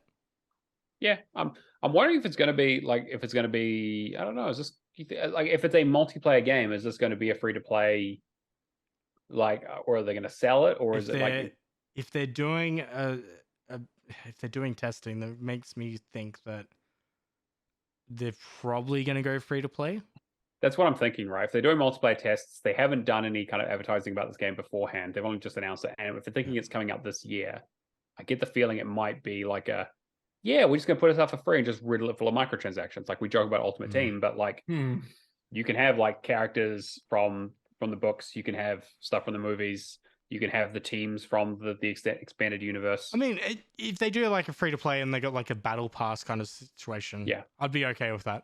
I mean, Warner Brothers wants one of those games, right? Like that's the thing, is that's the kind of thing that's propping up a lot of companies at the moment. Like EA's got their, they've got Apex Legends, and I would be interested to see how full on they would go with it though, especially with the backlash around Suicide Squad. Yeah, like Suicide Squad's kind of a. Yeah, well, I mean, but Suicide Squad's also a paid thing that you have to buy, right? Yeah. And that's also games as a service, which is, I don't know. I mean, I'm curious. Like, I mean, do you guys still remember the rules of Quidditch? Yes. Yep. Some of them, yeah. Cool. Hey, just catch the snitch before the other team is more than 150 points ahead of you. Yep. And if you catch the snitch when they are, you're an idiot. Then you're a fucking idiot. Yep. Okay, this is the problem I have with the Harry Potter movies. Me and Percy a few weeks ago watched the first one. Because I don't think it's that scary. Like, sure. Like the first Except hour for the part is where he literally kills a man with his bare hands. Yeah. Okay. For the most bit, I think a lot of it's okay. Yeah. Like I can explain to it. I feel like Chamber of Secrets is where it like gets taken up a notch, and I can't. Well, the big ass spiders. Yeah, big ass spiders, snake, and all that kind of big stuff. Big snake. Yeah. Yeah. A lot of racism around people who can speak to snakes. Yeah. Third movie's still the best one, but same as the book. Third? Wait, Yeah. I actually don't know. I don't even know if that's a controversial statement. Yeah, Sirius Black is my favorite character. He's great. Those movies still they hold up so well. Yeah, second movie's not so much, but I mean, I mean, second not so much. I would say the first one still really holds up for like an early 2000s movie. Yeah. And like going back and watching the other ones, like, yeah, I would agree with you too, but the other ones I reckon are fine. Two is the one that people know is bad, which is why it's always on like television all the time because it's real cheap to get the rights for it. Yeah. I don't mind any of them. I thought they were all pretty good. Yeah, I mean, I haven't gone back and watched them in a long time because I'm kind of, Busy? sometimes pot of less is pot of more, Yeah. It's my To answer your question from earlier, no, I'm not really interested in the Quidditch game. I would play Hogwarts Legacy. I know I would have a good time with it, but I've got other things to do. So all right. I'm gonna go Game Pass updates. Yeah, go for it. Yeah, just go straight into it. Cool. So April 18th we had Minecraft Legends, which I've played all of 5 minutes from. April 20th we had Medieval Dynasty coming out on the Xbox One. We also had Coffee Talk 2 hit, and from what I played of it so much, it's been great. I'll talk about it in my section. Homestead Arcania comes out on PC today. Cassette Beast comes out on April 26th on PC. I'm really hoping that gets an achievement list because it looks awesome. Did you look at the trailer? No, I didn't actually, but I remember you talked about it, so I'm gonna check it out. Last Case of Benedict Fox, which I know a few of us are pretty excited for, comes out next week on the 27th, and then we've got Redfall at the start of May on May 2nd. Games that are leaving, we have Bugsnax, Tetris Effect Connected, Dragon Quest Builders 2, Destroy All Humans, and Unsold will all be leaving on the 30th. Man, I'm just going to feel like a dick if I get Unsold done now because you still have to complete it. Oof, don't you dare. Don't do this to me. I'm not. I'll be like a year later and I'll be like, Matt, it's on a No. sale. Nope. I do want to get it done because it is one of those games that is very high TA ratio. Yeah, I'm not playing it. It's not my kind of game at all, unfortunately. I actually didn't realize what a big week this is for me. Dead Island, Coffee Talk 2, Redfall, and even you could say I'm interested in Last Case of Benedict Fox. I think Last Case, I'm very I really want it to be good. Yeah. From the trailers, it looks really good. But I'm going to wait for reviews and wait for I'll get some guinea pigs to play it and get back to me around what it is. It's one of those games that could fall flat in the Metroidvania. For sure. Like, I guess I'd forgotten because I'm thinking Last Case of Benedict Fox out here, and I'm like, Coffee Talk and like Redfall, and then I'm just like, but Dead Island. Yeah, exactly. But Dead Island is all encompassing. That is all. Of the stuff leaving, I would recommend people try Bugsnax. Yeah, I know it's a weird fucking game. Again, it is one of those things that like overstays its welcome a little bit, in that it's like you kind of get the shtick. But it is very cute to have to catch a burger that's wrapped up that has little fry things going bunger bunger bunger. It's very creative and cute in a very interesting way. But they do a little bit of the thing where it's like you get to like the third area and they're like, oh, it's a barbecue burger. So it's the same sprite that we've kind of changed the behavior a little bit of. You're like, okay, right, come on, guys. Like, Pokemon managed like 650 fucking of these things. You couldn't come up with like They 30. should have stopped after 251. Yeah, 100%. Some of them after that are a bit. Sure, yeah, but that's kind of what I mean, right? Is that like really? Yeah, the original 151's where it's the rubbish, the trubbish, yeah. But yes, I was kind of like I'm a little bit disappointed because I was like, oh, there are some interesting, unique ones, but they kind of just like, okay, well, this is like they just do variations that aren't all that kind of exciting. But like the creativity's there. There's kind of an interesting story that's going on as well. So I definitely recommend it. You don't necessarily like super need a guide for it, but there is a walkthrough on GA that's quite good. Can I ask you, Matt? Because I don't know when Bugsnax came out, it was exclusive to PlayStation, right? Yeah, for a few years ago, yeah. And I'm surprised to even see it on the Xbox at all. I know the stupid ponies on Twitter were like, oh, we get Bugsnax and you don't. And I remember thinking, yeah, all right, cool, bro. Would you say that they had every right to be excited that this was timed exclusive, or? I mean, it's a really cool. Like, I think the concept is probably better than the actual game. Because the thing about the game is that it's essentially Pokemon in that, but instead of fighting things, they're all like mini puzzles. So it's like, okay, there's this creature, like there's like one of them is called a olive. Well, it's like a flying olive, and you're like, okay, how do I catch this thing? Because it's too fast for me to like throw a net at or whatever. And so what you need to do is like lure it down with something that it likes and then put a trap around that thing. And so you get like different sources and all kind of stuff. So it's kind of like a sort of every creature is like a little miniature puzzle of trying to figure out how to do it. And sometimes you need to make them fight each other and that kind of stuff. It's like one of them's like, oh, this one shoots fire, but this one is weak to fire. So when it gets hit by fire, it runs around and falls over and you can go and catch it and all that kind of stuff. So like I would definitely recommend giving it a go. It's not overly long, but you do have to like, capture like one of each of the things. And you got to do a bunch of like mini side quest things. So there's a lot of like, do a bunch of fetch quests and feed me this thing, or grab a bunch of these things. It's not too bad, but yeah, I enjoyed it. But I'm glad I got it done before this, because doing it in a rush would not be a lot of fun. Yeah. Tetris Effect is going to be ridiculous to do. Dragon Quest Builders 2 is something that I really wanted to get around to, but just never did. I don't understand. That's like, yeah, it's an 80 to 100 hour game, and like I did Dragon Quest 11. A while ago, and so I was a little burnt out and was like, I didn't know if I want to jump straight into Builders, and I've been putting it off. But also there aren't really like a lot of great guides for it either, which is another problem, where it gets a bit difficult because again, it's such a large game. Destroy All Humans is like a 10 to 15 hour game. I'm doing the PC version at the moment because I did the original a while back. And then Unsold is a ridiculous like Devil May Cry style. What do you call those games? Character action. 2D roguelite. Yeah, character action. Yeah, which is like all the things that I'm just like, nope across the board. But yeah, so they'll be leaving the end of the month, so I'll be curious to see how many we get done. I'm going to try and get Destroy All Humans done over the weekend.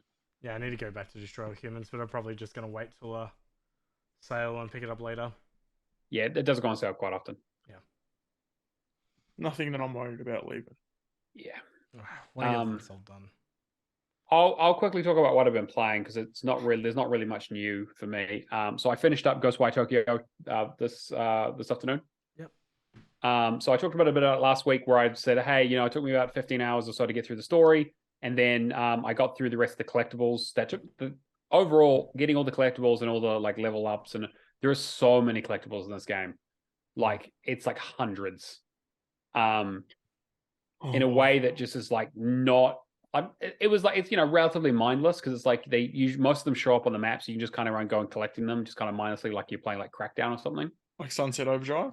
Yeah, something exactly like that. That's okay. It has a lot of traversal stuff like that. So you spend like, it needs a fucking double jump, just like that game did. But you have like a glide, and you eventually get an ability where you can essentially create a like grapple point anywhere you look. So you can just like Spider-Man up to the top of buildings. Is it as fun to play and traverse as Sunset Overdrive? Not quite. Like it doesn't have that nice freneticness to it, but it does definitely have like a nice, like it kind of plays like a Mirror's Edge light kind of first person runner, because it is a first person game, right? So there is like a bit more like traversal, climbing up stuff and like jumping puzzles and that kind of stuff. The biggest problem with the game is the combat. I think I talked a little bit about that last week. It's not great. You only get 3 kinds of weapons, and none of them feel super impactful. And the enemy variety is bad, just straight up bad, unfortunately. I love the visual aspect of this game. Like I love going around Shibuya, and I love like it's raining and foggy and like this spooky shit going on. And they also with this basically added this new Spider's Thread DLC, which adds like a new small area, where you go to like a haunted school and do a bunch of like little side quests in there.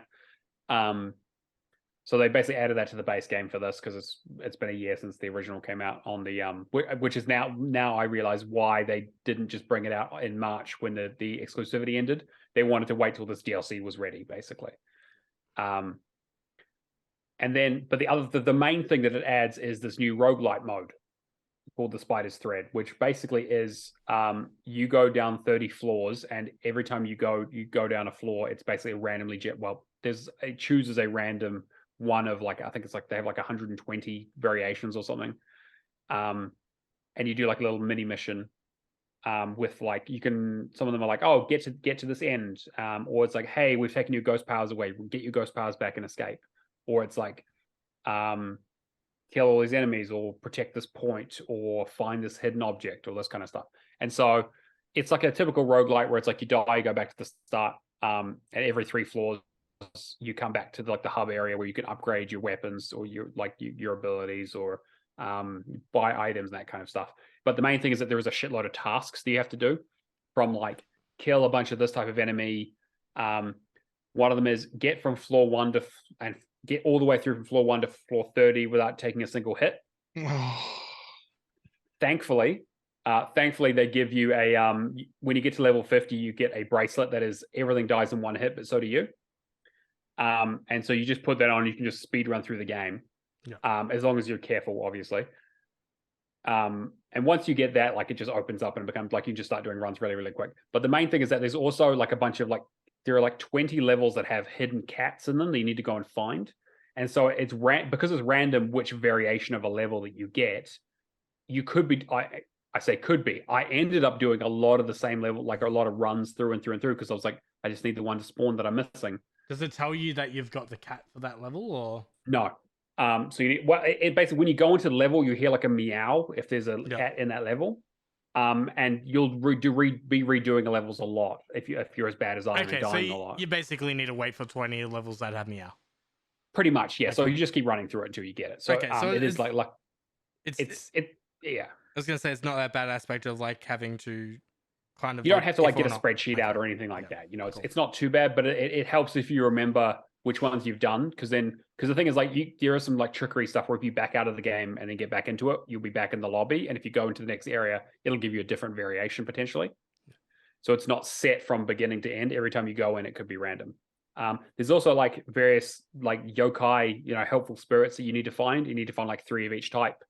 You need to kill a certain bunch of enemies. You need to like, save again. Like there's like a list of like 87 different objectives you have to do, and most of them you'll get just going through the main game or go through this mode. But it did take me like 30 hours to finish, which was a lot more than I was expecting. Most people are saying it's like 15 to 20, depending on your RNG. I'm just also like not very good at these kinds of games. But it was like, the thing is that like the majority of it was like, hey, do some more of the combat. I'm like, this is the worst part of the game, guys. Like, this is the part that you fucked up. It was like the story was bad, the combat was bad, the traversal and the aesthetic were great. So it's a real, like I said, like I think last week I said it was like a 6.5 out of 10. It's like a 5. It's like a 5.5. Like it's so shallow in a way that I was like, really, from the people who made like the fucking Evil Within, I couldn't believe how like they just, because the Evil Within also has like aesthetically is incredible, the first one and the second one, and they continue that here, but they just completely lost it on the story and the actual combat where you actually have to play the fucking game, and also way too many collectibles. I finished. I did my finally got through the rest of Walking Dead Definitive Edition. The one that has all of it and it only gives you 1,000 points. So I finally got that done. The last version I had to play. Managed to finish it without getting kicked out of the house. And then I was kind of trying to figure out what to play. I'm doing a little bit of Destroy All Humans, and I'm also gone back to Ni no Kuni because I was like, hey, I need to get back to my Game Pass stuff, back to my JRPGs because I've started it. Really fun game, but I know that I'm going to get to the point where it's like, hey, that game's Pokemon as well. It's like, hey, this, collect all 250 variations of the little minions that you fight. And I'm going to be like, fuck, okay, I'm going to have to Tamagotchi it and feed them and raise them and level them up and transform them into different forms to complete my Pokédex or whatever the fuck. So we'll see. I mean, I'm enjoying the game itself, but I know, like, it's hard knowing that I'm going to get to this point where I'm just going to be like, oh, cool, here comes the 30-hour grind. Let's just do it. But yeah, that's me. And yeah, like I said, I bought a brand new TV, so I'm going back and playing some cool stuff. I spent a bunch of hours doing the Eliminator today. Yeah. With any success? I did. No successes. I had but I managed to have a really good run where I got a level 7 car drop from the beginning. Some smartass was trying to catch me on it. He was at a level 3. And so as soon as I got it, I turned around, challenged him, took his car, got to a level 8, then challenged someone else, got to a level 9. And then challenged someone else to get to a level 10. And then while we were in that race towards the end, my controller turned off and he beat me. And so I nearly broke my new TV by throwing my controller through it. Yeah, so the Eliminator I know it's not that hard. I know a lot of people have got the achievement. This is not a seriously 3.0 like grind level of the grind. And I know it's not like a I know it's not a mind Laban difficulty of like doing everything perfectly, right? I've just had absolutely fucking terrible luck, and I'm also not great at driving games. So actually, it was one of the things I was going to pitch for our May thing is that maybe we get me the Eliminator, because I did say for last year when we did the stream that I was going to finish Forza, and I still haven't done it because of this one achievement. You So just want of to do trying. racing games on We'll stream. just do racing games. We'll do racing game stream. We'll just see me lose my fucking mind over the course of 12 hours. $10 buys I feel like this is Eliminator run. Yeah, exactly. I feel like this is very dangerous. I know what I'm like. I could beat you at an eliminator and really drive you crazy. It would literally drive me nuts, and I bet that's worth a lot of money. So yeah, eliminator run for cancer, as Kyo says, exactly. So because I'm probably not going to get the achievement before then. So all for the content, guys. Maybe we should like do the flagship kind of games. We do the Forza. Maybe we do some Age of Empires. Yeah, we can do some Age of Empires. Yeah, that's not a bad idea.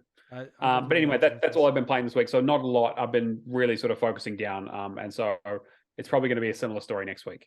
Yeah. Cameron, what about you? Look, I'm going to leave Dead Island 2 to the Dead Island 2 expert. Mm-hmm. He's not expert in it yet. Yeah, but yeah. Okay. All I'm going to say so far from like the 2 hours that we played today, I am pleasantly surprised.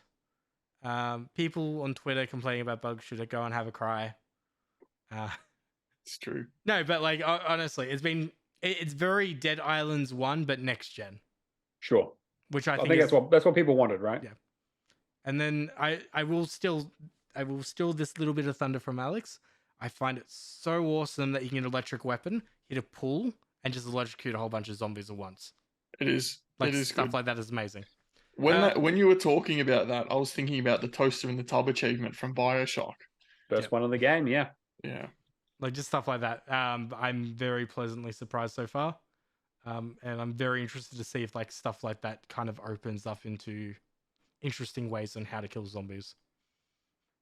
But yeah, the two games that I'm going to talk about are The Last Worker. I'll start with that one. Oh, I want to play this game. What? Yeah, this one's on Xbox. Oh, okay. I thought it was PC on it. Okay, cool. No, okay. I saw some things about this. So yeah. this one is both PC and consoles, but it is like it's made for VR and normal. Right. So there's two different ways you can play it. So essentially what it is, gameplay loop is essentially you're like an Amazon kind of warehouse packer, and you're like at a bare minimum, the basic gameplay loop is like measuring boxes. Do they fit the specs? Are they damaged? Like typical warehouse worker kind of stuff, yeah. And that's the like the is how Dredge has its fishing game. That's the base game for this. That's the loop. Yeah. The best thing about The Last Worker though is they start to build a narrative around it. So the narrative around it is essentially like those chairs from Up, like the humans have that they're just like really lazy. Yeah. You mean Wally? Oh, Wally. Yeah. What did I say? Up. I have no idea what you're talking about. Have you watched Wally? Nope. Should. Man, it's good. It's really a really good Pixar film. Yeah. Yep. Watched. You have to come back to me. There was another movie. It was like Number 5 is Alive, which Wally reminds me of. Short Circuit, is that what it's called, from the 90s? Let me IMDb it. Okay. All right, I'm gonna keep going on. Yeah, so essentially you're in one of those kind of chairs. There's this big like dystopian kind of warehouse. The game's called The Last Worker because you're the last worker there. Mm-hmm. Essentially your best friend is a robot. And then this woman kind of like bird kind of robot comes in and just challenges your whole view. You don't want to be involved, but then she starts explaining about what's going on with this dystopian warehouse and opens up the narrative. The game is amazing so far. I'm like 2 to 3 hours in. Really enjoy the gameplay loop, like just for how simple it is. Really enjoy the narrative. The voice acting is amazing. The only issue I've had with the game, and it's one thing that like immediately tilted me. It's got one of those quick time event mini games where it's like it's spinning on the side, right, like that, and then you have to hit it at the right time. Oh, okay. Down to like a millisecond. Yeah. Is it worse than playing Slayaway? Is it Slayaway Camp with the slider? It was. Axe thing. Yeah. It was bad enough to make me want to throw my controller. That made me angry. Wow. And I don't usually get that tilted and stuff, so it's just going around in circles, and like I'm I've broken out of like the main part. I'm like hiding away. I had a cow fall on me.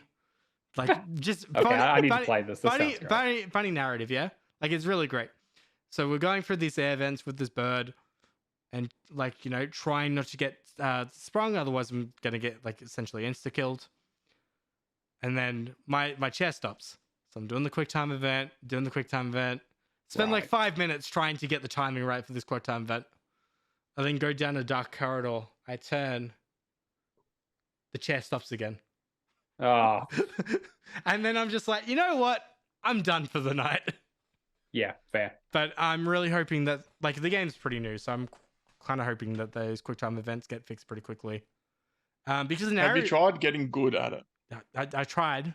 I tried for for 5 minutes. I thought I got good, and then it did the same thing to me again. Yep. But yeah, like it's very. Like, I love that, like, plain gameplay loop. The narrative is fantastic. I'm quite interested to see where it goes. There's a lot of, like, stupid tongue-in-cheek humor. Like, your best robot friends, there's just so many, like... He's got a potty mouth. And just makes for some great voice acting. Great. So, yeah, that was the last work. I highly recommend it. Coffee Talk 2, essentially... as it comes down to it, it's just more Coffee Talk 1, which is exactly what you want. I really can't talk that much about Coffee Talk 2 without, like, there's some story threads that continue on from the first game. Like around, is it Neil? Yeah, it's Neil. Neil, the guy in the spacesuit. Spacesuit, yeah. Yep. So there's some narratives around that. You get some They family released involved. a plushie of that. Did they? Yeah, they did. Oh, that's cool. Okay, I'm Neil sure is it was him. Great yeah. character, yeah. They made that spaceship guys as a plushie. Yeah, but they got like Lua from the first game. They got Aqua and I think Freya's the orc. Right. Yeah. So like a lot of the original characters carry over. That's good. There's some new characters. Yeah, everything's. I think the only like downside for me at the moment is not having a guide to play against, because you're unlocking the beverages as you go along. The achievements sound quite. Some of them you have to pick the right option at the right time as well. But I think you can replay days. I mean, the last that game would had be the good. chapter select stuff too, right? So it's like, I'm sure it'll be fine. Yep. And then did the first game have an endless mode? Yeah, it did. Okay. Yeah, because it was a couple of achievements for getting gold on it. Okay, then yeah, Making the drinks, yeah. Yeah, essentially everything's the same then. Cool. I mean, hey, that's more. I mean, the story is the interesting part of that game, right? So if they have more story, they got more to say. Story's great. There's a lot of like influencer talk and all that. Lucas is still funny. Yeah, like everything's pretty much exactly the same as the first game, but yeah, I really enjoy it. I'm probably gonna do like the endless mode achievements and all that now, and then wait for like some of the story bits to unlock. Because you also got to like fail some. Like, I'm pretty sure like you've got to hand Lucas 3 wrong beverages in a row, right? That kind of stuff, and get like a bad influencer kind of achievement. But yeah, stuff like that. Yeah, great game. Still probably one of the best games I've discovered because the games are gold. But yeah, not much else to say for me. And then yeah, just Dead Island 2. All right. Well, speaking of Dead Island 2, Alex, what do you got? Well, we have been playing Dead Island 2. I actually went back and played a bit just before dinner. I knew you would. I didn't do any story. So people that know me obviously know Dead Island's my favorite game. I've played Dead Island on 360, Riptide on 360, the remaster of both of them. I borrowed a friend's Japanese console to play the Japanese versions. I've played Retro Revenge, which nobody likes, and Escape Dead Island. So I've played them all. And for the longest time, I was the only person on the Dead Island leaderboard that had played all of those games. And I went back and looked today because I thought, I'll just make sure. Like, there are a few people within 10 or 20 achievements that, they haven't played the Japanese versions, or they haven't finished them. Some of the multiplayer versions for the Japanese achievements for the Japanese games are quite difficult because nobody has the game. Yeah. So it is quite difficult to find people to do those. But I've finished them, and I've found that someone else has now finished all of them. So I am in danger of finally losing my number one spot on the Dead Island leaderboard. There actually are this person, Lord Kevin75. He's one they actually achievement ahead of you. Are they? Fuck. That's why I went back and played a bit more because I'm like, we better wrap this up quick, guys. Yeah. Yeah, I do want to play a bit after this, but Same.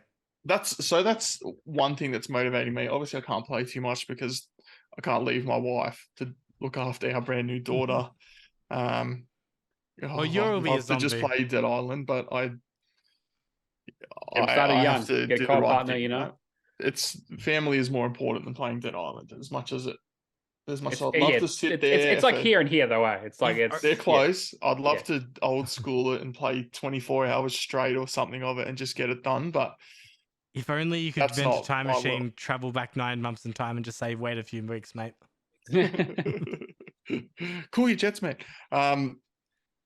It is like Cameron said. It's like Dead Island 1, but more polished, which I think was a fair criticism of Dead Island, even though I have a very soft spot for it.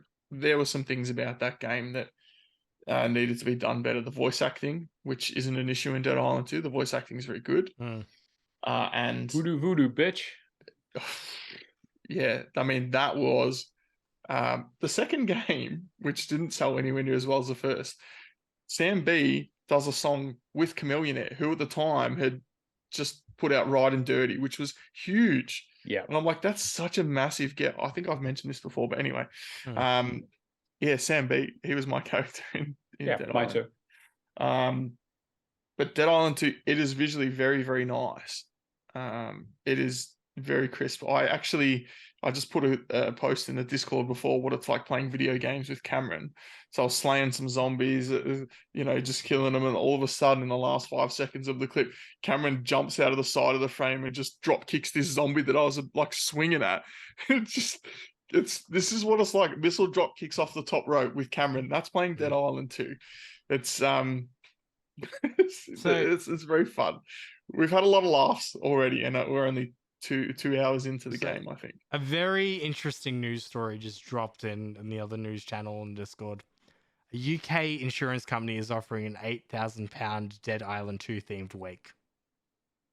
I mean, you have to die to get it, though. That's sure. I mean, For £8,000 on top of existing life insurance policy with the company, Dead Happy says it will send your mates to the real LA for a zombie cocktail-filled party before it goes to hell. It will cover the holder's funeral expenses and promises to deliver the wake to end all wakes in your honor. This experience, or Death Wish as the company calls it, is one of the several few experiences offered by Dead Happy. Other options include having your ashes sent to the edge of space or having a bronze statue made in your honor. Oh, all right. I'm going to have a look at that later. Yeah. Jeez. Yes. Well, I will probably post a bit more about Dead Island in the Discord. If that's not a reason to join, I don't know what is. But it's great. Sure. It's excellent. Definitely play it, and you'll have a lot more fun playing with friends as well. Yeah. Cameron has electrocuted me, set me on fire. He's done. I was going to say that I remember being like the Cameron co-op experience. So there's I can't remember how much of like Dead Island 1 this stuff carries over, but the environmental stuff are like, okay, something funny that we both did was like there's a mission where you go into the garage and there's this fire near you, and then I was like, all right, I'm going to get the jerry can. I'm going to lead the fire up into the zombies and kill them that way, yeah? Because there's an achievement for killing zombies with fire, like 100 or so. Put the jerry can down, immediately puts water out and puts the fire out. Just unintended consequences kind of shit. Throwing batteries at Alex. And if you throw a battery at a zombie, it electrocutes him. Sure. You pick up a car battery and you're just like, yeah. Oh, yeah, FK's now, of course. You're at. Yeah. It's fun. Yeah. It's a lot of fun. The only thing that we've come across so far that doesn't feel right is the sledgehammer that you pick up at the very start. Feels floaty. A lot of the weapons feel the swinging, like in Dead Island 1, the first one, like you swing and you hit something and It was weighty. you feel it, right? And Dying Light, I think, improved on that. At least the first one. I haven't played the second one, but Dying Light, like you hit something and it, like you hear the noise and it cracks and it's like a fast swing and it's, it hits a immovable object and it stops, right? This one, it's kind of like, and the enemies take damage. Like it'll just take a bit of getting used to, but it's quite jarring for me. I swapped off the hammer and I went to the machete because you get a machete upgrade the Machete's good. Yeah, machete's been doing quite well. I've got a katana with now, so I found that. How'd you get Classic. No, mate, I ran through the hotel. I found all these things that we didn't pick up. I didn't pick them up. We're going to go and pick them up after this. There wasn't boss fights in Dead Island. Like, I can't remember so much of Dead Island 1. There wasn't boss fights? Yeah, they had a few, but they were like, because it was like a final boss fight. Yeah. And then there was a couple of like, on the so roof. there was like some, The first boss fight you're doing like against the Bridezilla. Oh, okay, It's just great. Yeah, Okay. I found out today after we played, that's an Apex variant of a zombie. Okay. So they're like awesome. kind of like a mini boss. There's a whole bunch of different ones. So I think we'll come across them reasonably frequently. Yeah. Once you guys, I'm curious to like, I'll probably pick it up at some stage because again, I enjoyed for the most part Dead Island. I had some problems with like the weapon durability stuff, but in terms of the game itself, I think it's fine. Well, weapon durability is back, but yeah, of course. I feel like there's been a few quality of life updates with this stuff though, like being able to upgrade your weapons to your level. If you've got $10 million. Yeah, okay, it's very expensive, but it was good. I didn't want to get rid of the machete. That's true. There was that. The you open a suitcase, it auto picks things up. You don't press X to open it, X to pick it up. You walk near cash, and it just automatically comes in your inventory. You don't have to pick it up. They've played some of the Borderlands games since this game, the original, came out. And they're like, oh, we can steal some of those ideas. Good. Yeah. All right, we'll put that to bed for now. The other things I've been working on is I talked about this in Discord a little bit. I played The Ascent, which is an excellent game. It's nowhere near as buggy as it was at release, which if you check in the forum, there's a lot of posts about bugs. And then again, when the DLC releases around bugs in the DLC, I had a pretty flawless run with it. Everything popped when it should have, except for the final achievement that I needed for killing Zell. Is that his name? Who's fucking hard, man. That was a hard boss. Anyway, it's frustrating because it's such a good, like, there's two things I really like about The Ascent. You also don't have the achievement for killing Zell. I saw when I looked back. Lee does. When we ran it through it all together, Lee got it and we didn't. Okay. He is probably finished. I thought it bugged on you. Okay. No, I think he only gave it to one person. It only gives it to the person that lays the killing blow, and you cannot replay. Not only can you not replay the mission, you can't start from the start of the DLC. Right. The DLC doesn't open up until you finish the main game. So I spent about, I'm not sure, but about 12 to 15 hours playing it, the main game. Played probably 2 or 3 hours in the DLC, and then had to replay just the mainline missions to get back to the DLC to fight Zell. It makes me a bit annoyed about it, but I'm trying to think about the good times I have with the rest of the game. It's a lot of fun, and it's probably going to leave Game Pass soon. So maybe don't sleep on it too long if you think. I feel like it's been in my Game play Pass later list for fucking years. So it's like I should really get to it. The TA walkthrough I think says 10 to 12 or 12 to 15. Okay, that's pretty reasonable. Yeah. Which I mean, it's a lot shorter than games you've been playing recently, Matt. That's for sure. But yeah, you might get screwed. It took me about 8 hours to run all the way back through. All right. So it wasn't too bad. No 30-hour grinds on it. I guess you could, in theory, also get pretty unlucky and not get it the second time. But if you delete your save while it's still running and have it re-download the old one, you won't have the issue I had. I didn't know that at the time. But yeah, it is really good. But that kind of ties in with what I've been working on. So I'm closing in on 1 million gamer score, but I'm also trying to work up the shoot 'em up leaderboards. So I'm 10th in Australia for completed games, 12th for true achievement score, and 20th for gamer score. Chin Doctor's 15 games ahead of me in 4th for completed games. But he doesn't play games anymore anyway. So Yes, and he's not going to listen to this and hear me allegedly throw down a gauntlet or anything. He's just going to keep playing what he's playing. Although if you guys tell him, he will start playing shit and try and get ahead of me. So that's what I'm just trying to work on. I have a lot of the first 2 pages of the shoot 'em up games on a price notification. So when they go on sale, I might or might not buy them. At that point, I'll have a look at the achievement list because some of them are very disrespectful of your time. Yep. Or way too hard. I'm not good at shoot 'em up games, but I do like playing them. But yeah, the last thing I played Bullet Beat on Xbox. It crashed a whole shitload of times. Yep. Which is the same developer as fucking Nexoria, which also crashes. I still haven't got the final achievement in that game because I cannot get it to stay running long enough. This problem I have though is I got the achievement in the game, the final achievement for I think getting to wave 10 in endless hell mode. It popped in the game, and True Achievements hasn't picked it up. Yeesh. Which is a worry because I've replayed it 3 times now.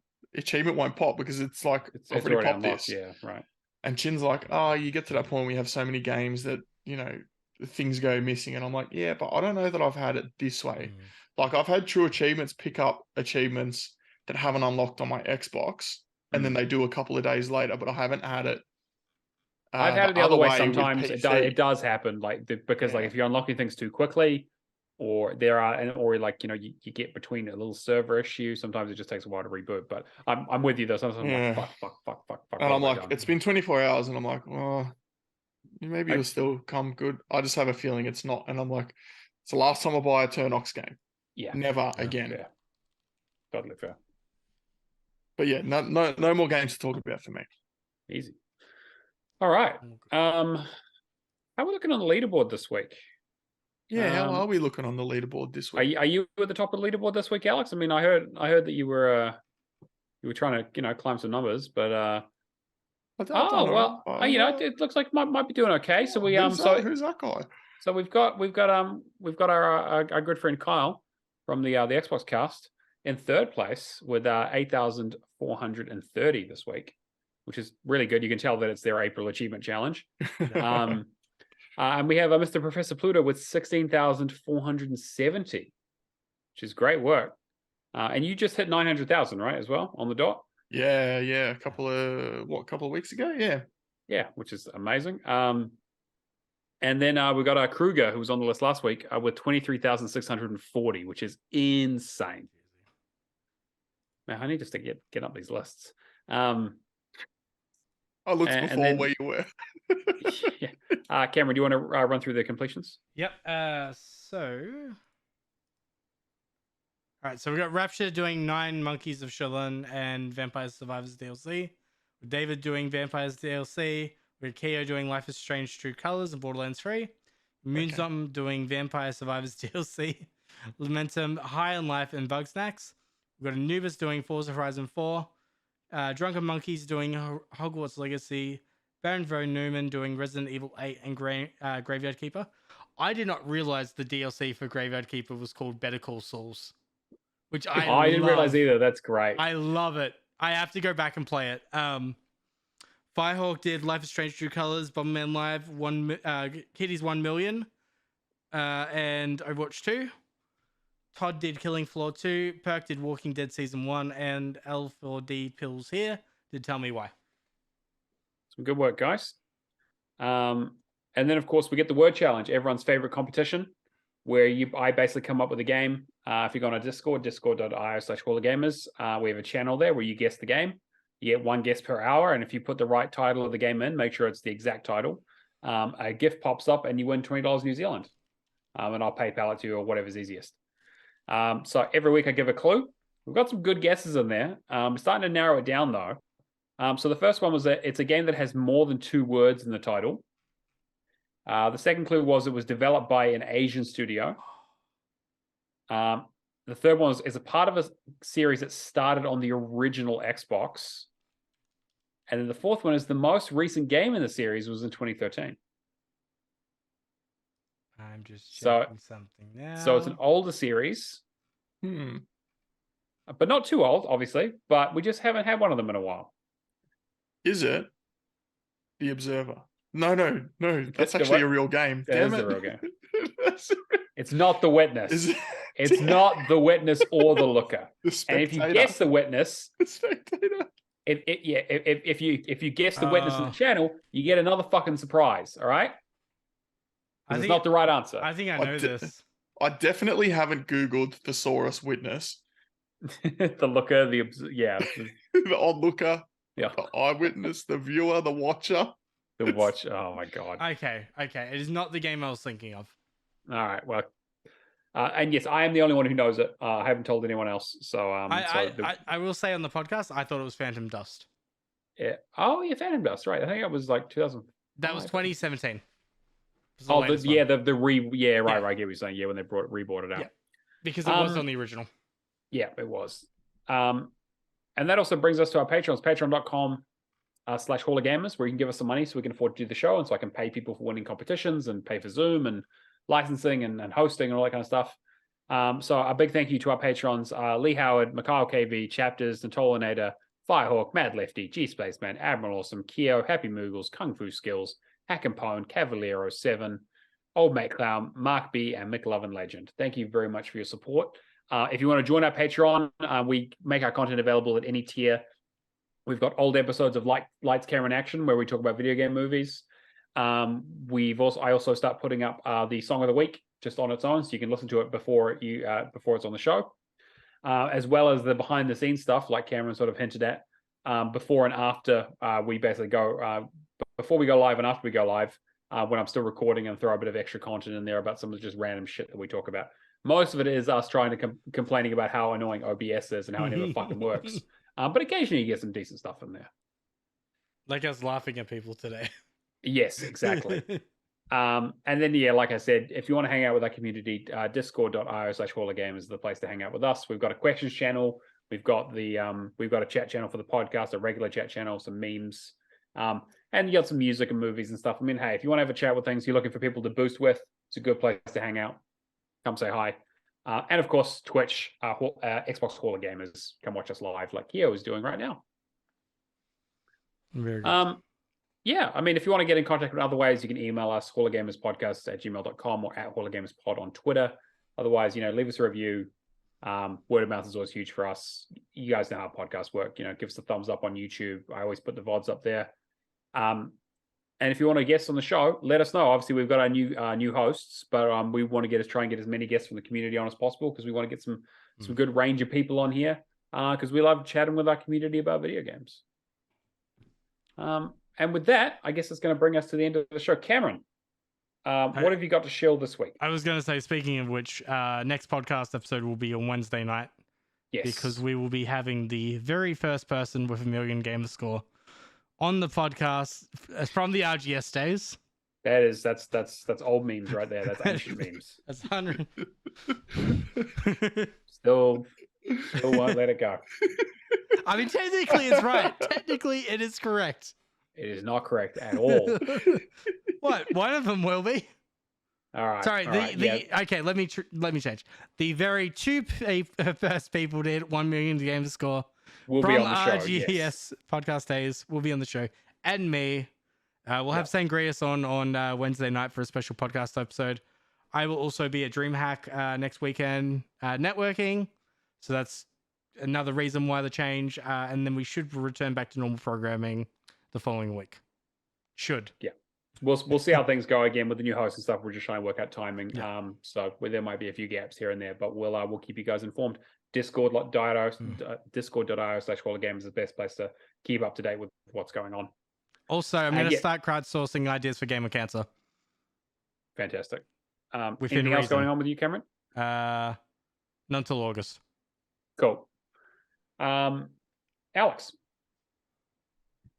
If anyone wants to find me, you can find me everywhere, Professor Pluto. It's all one word. That's on Twitter, Xbox, True Achievements. They're probably the main places you'll get me. You can find me in Discord, same name. I don't have any underscores under my name at the end, though. Only once. But you do have a 1 for Twitch, right? That's the I don't know who that is. I know, but that's probably someone else. Mm. And as always, you can find me everywhere. True Chips, Xbox and Discord, Neomaster. Simple and easy if for some reason you want to get in contact with me. Big thank you to Alex for jumping in on his busy schedule between, juggling a child and also, the real love of his life, Dead Island 2. Yeah. But I know, that's all right. thanks so much for coming on, mate. We're great to have you. And again, big thank you to our community and our live listeners. That's episode 75. We will catch you guys on Wednesday. See you later. Bye.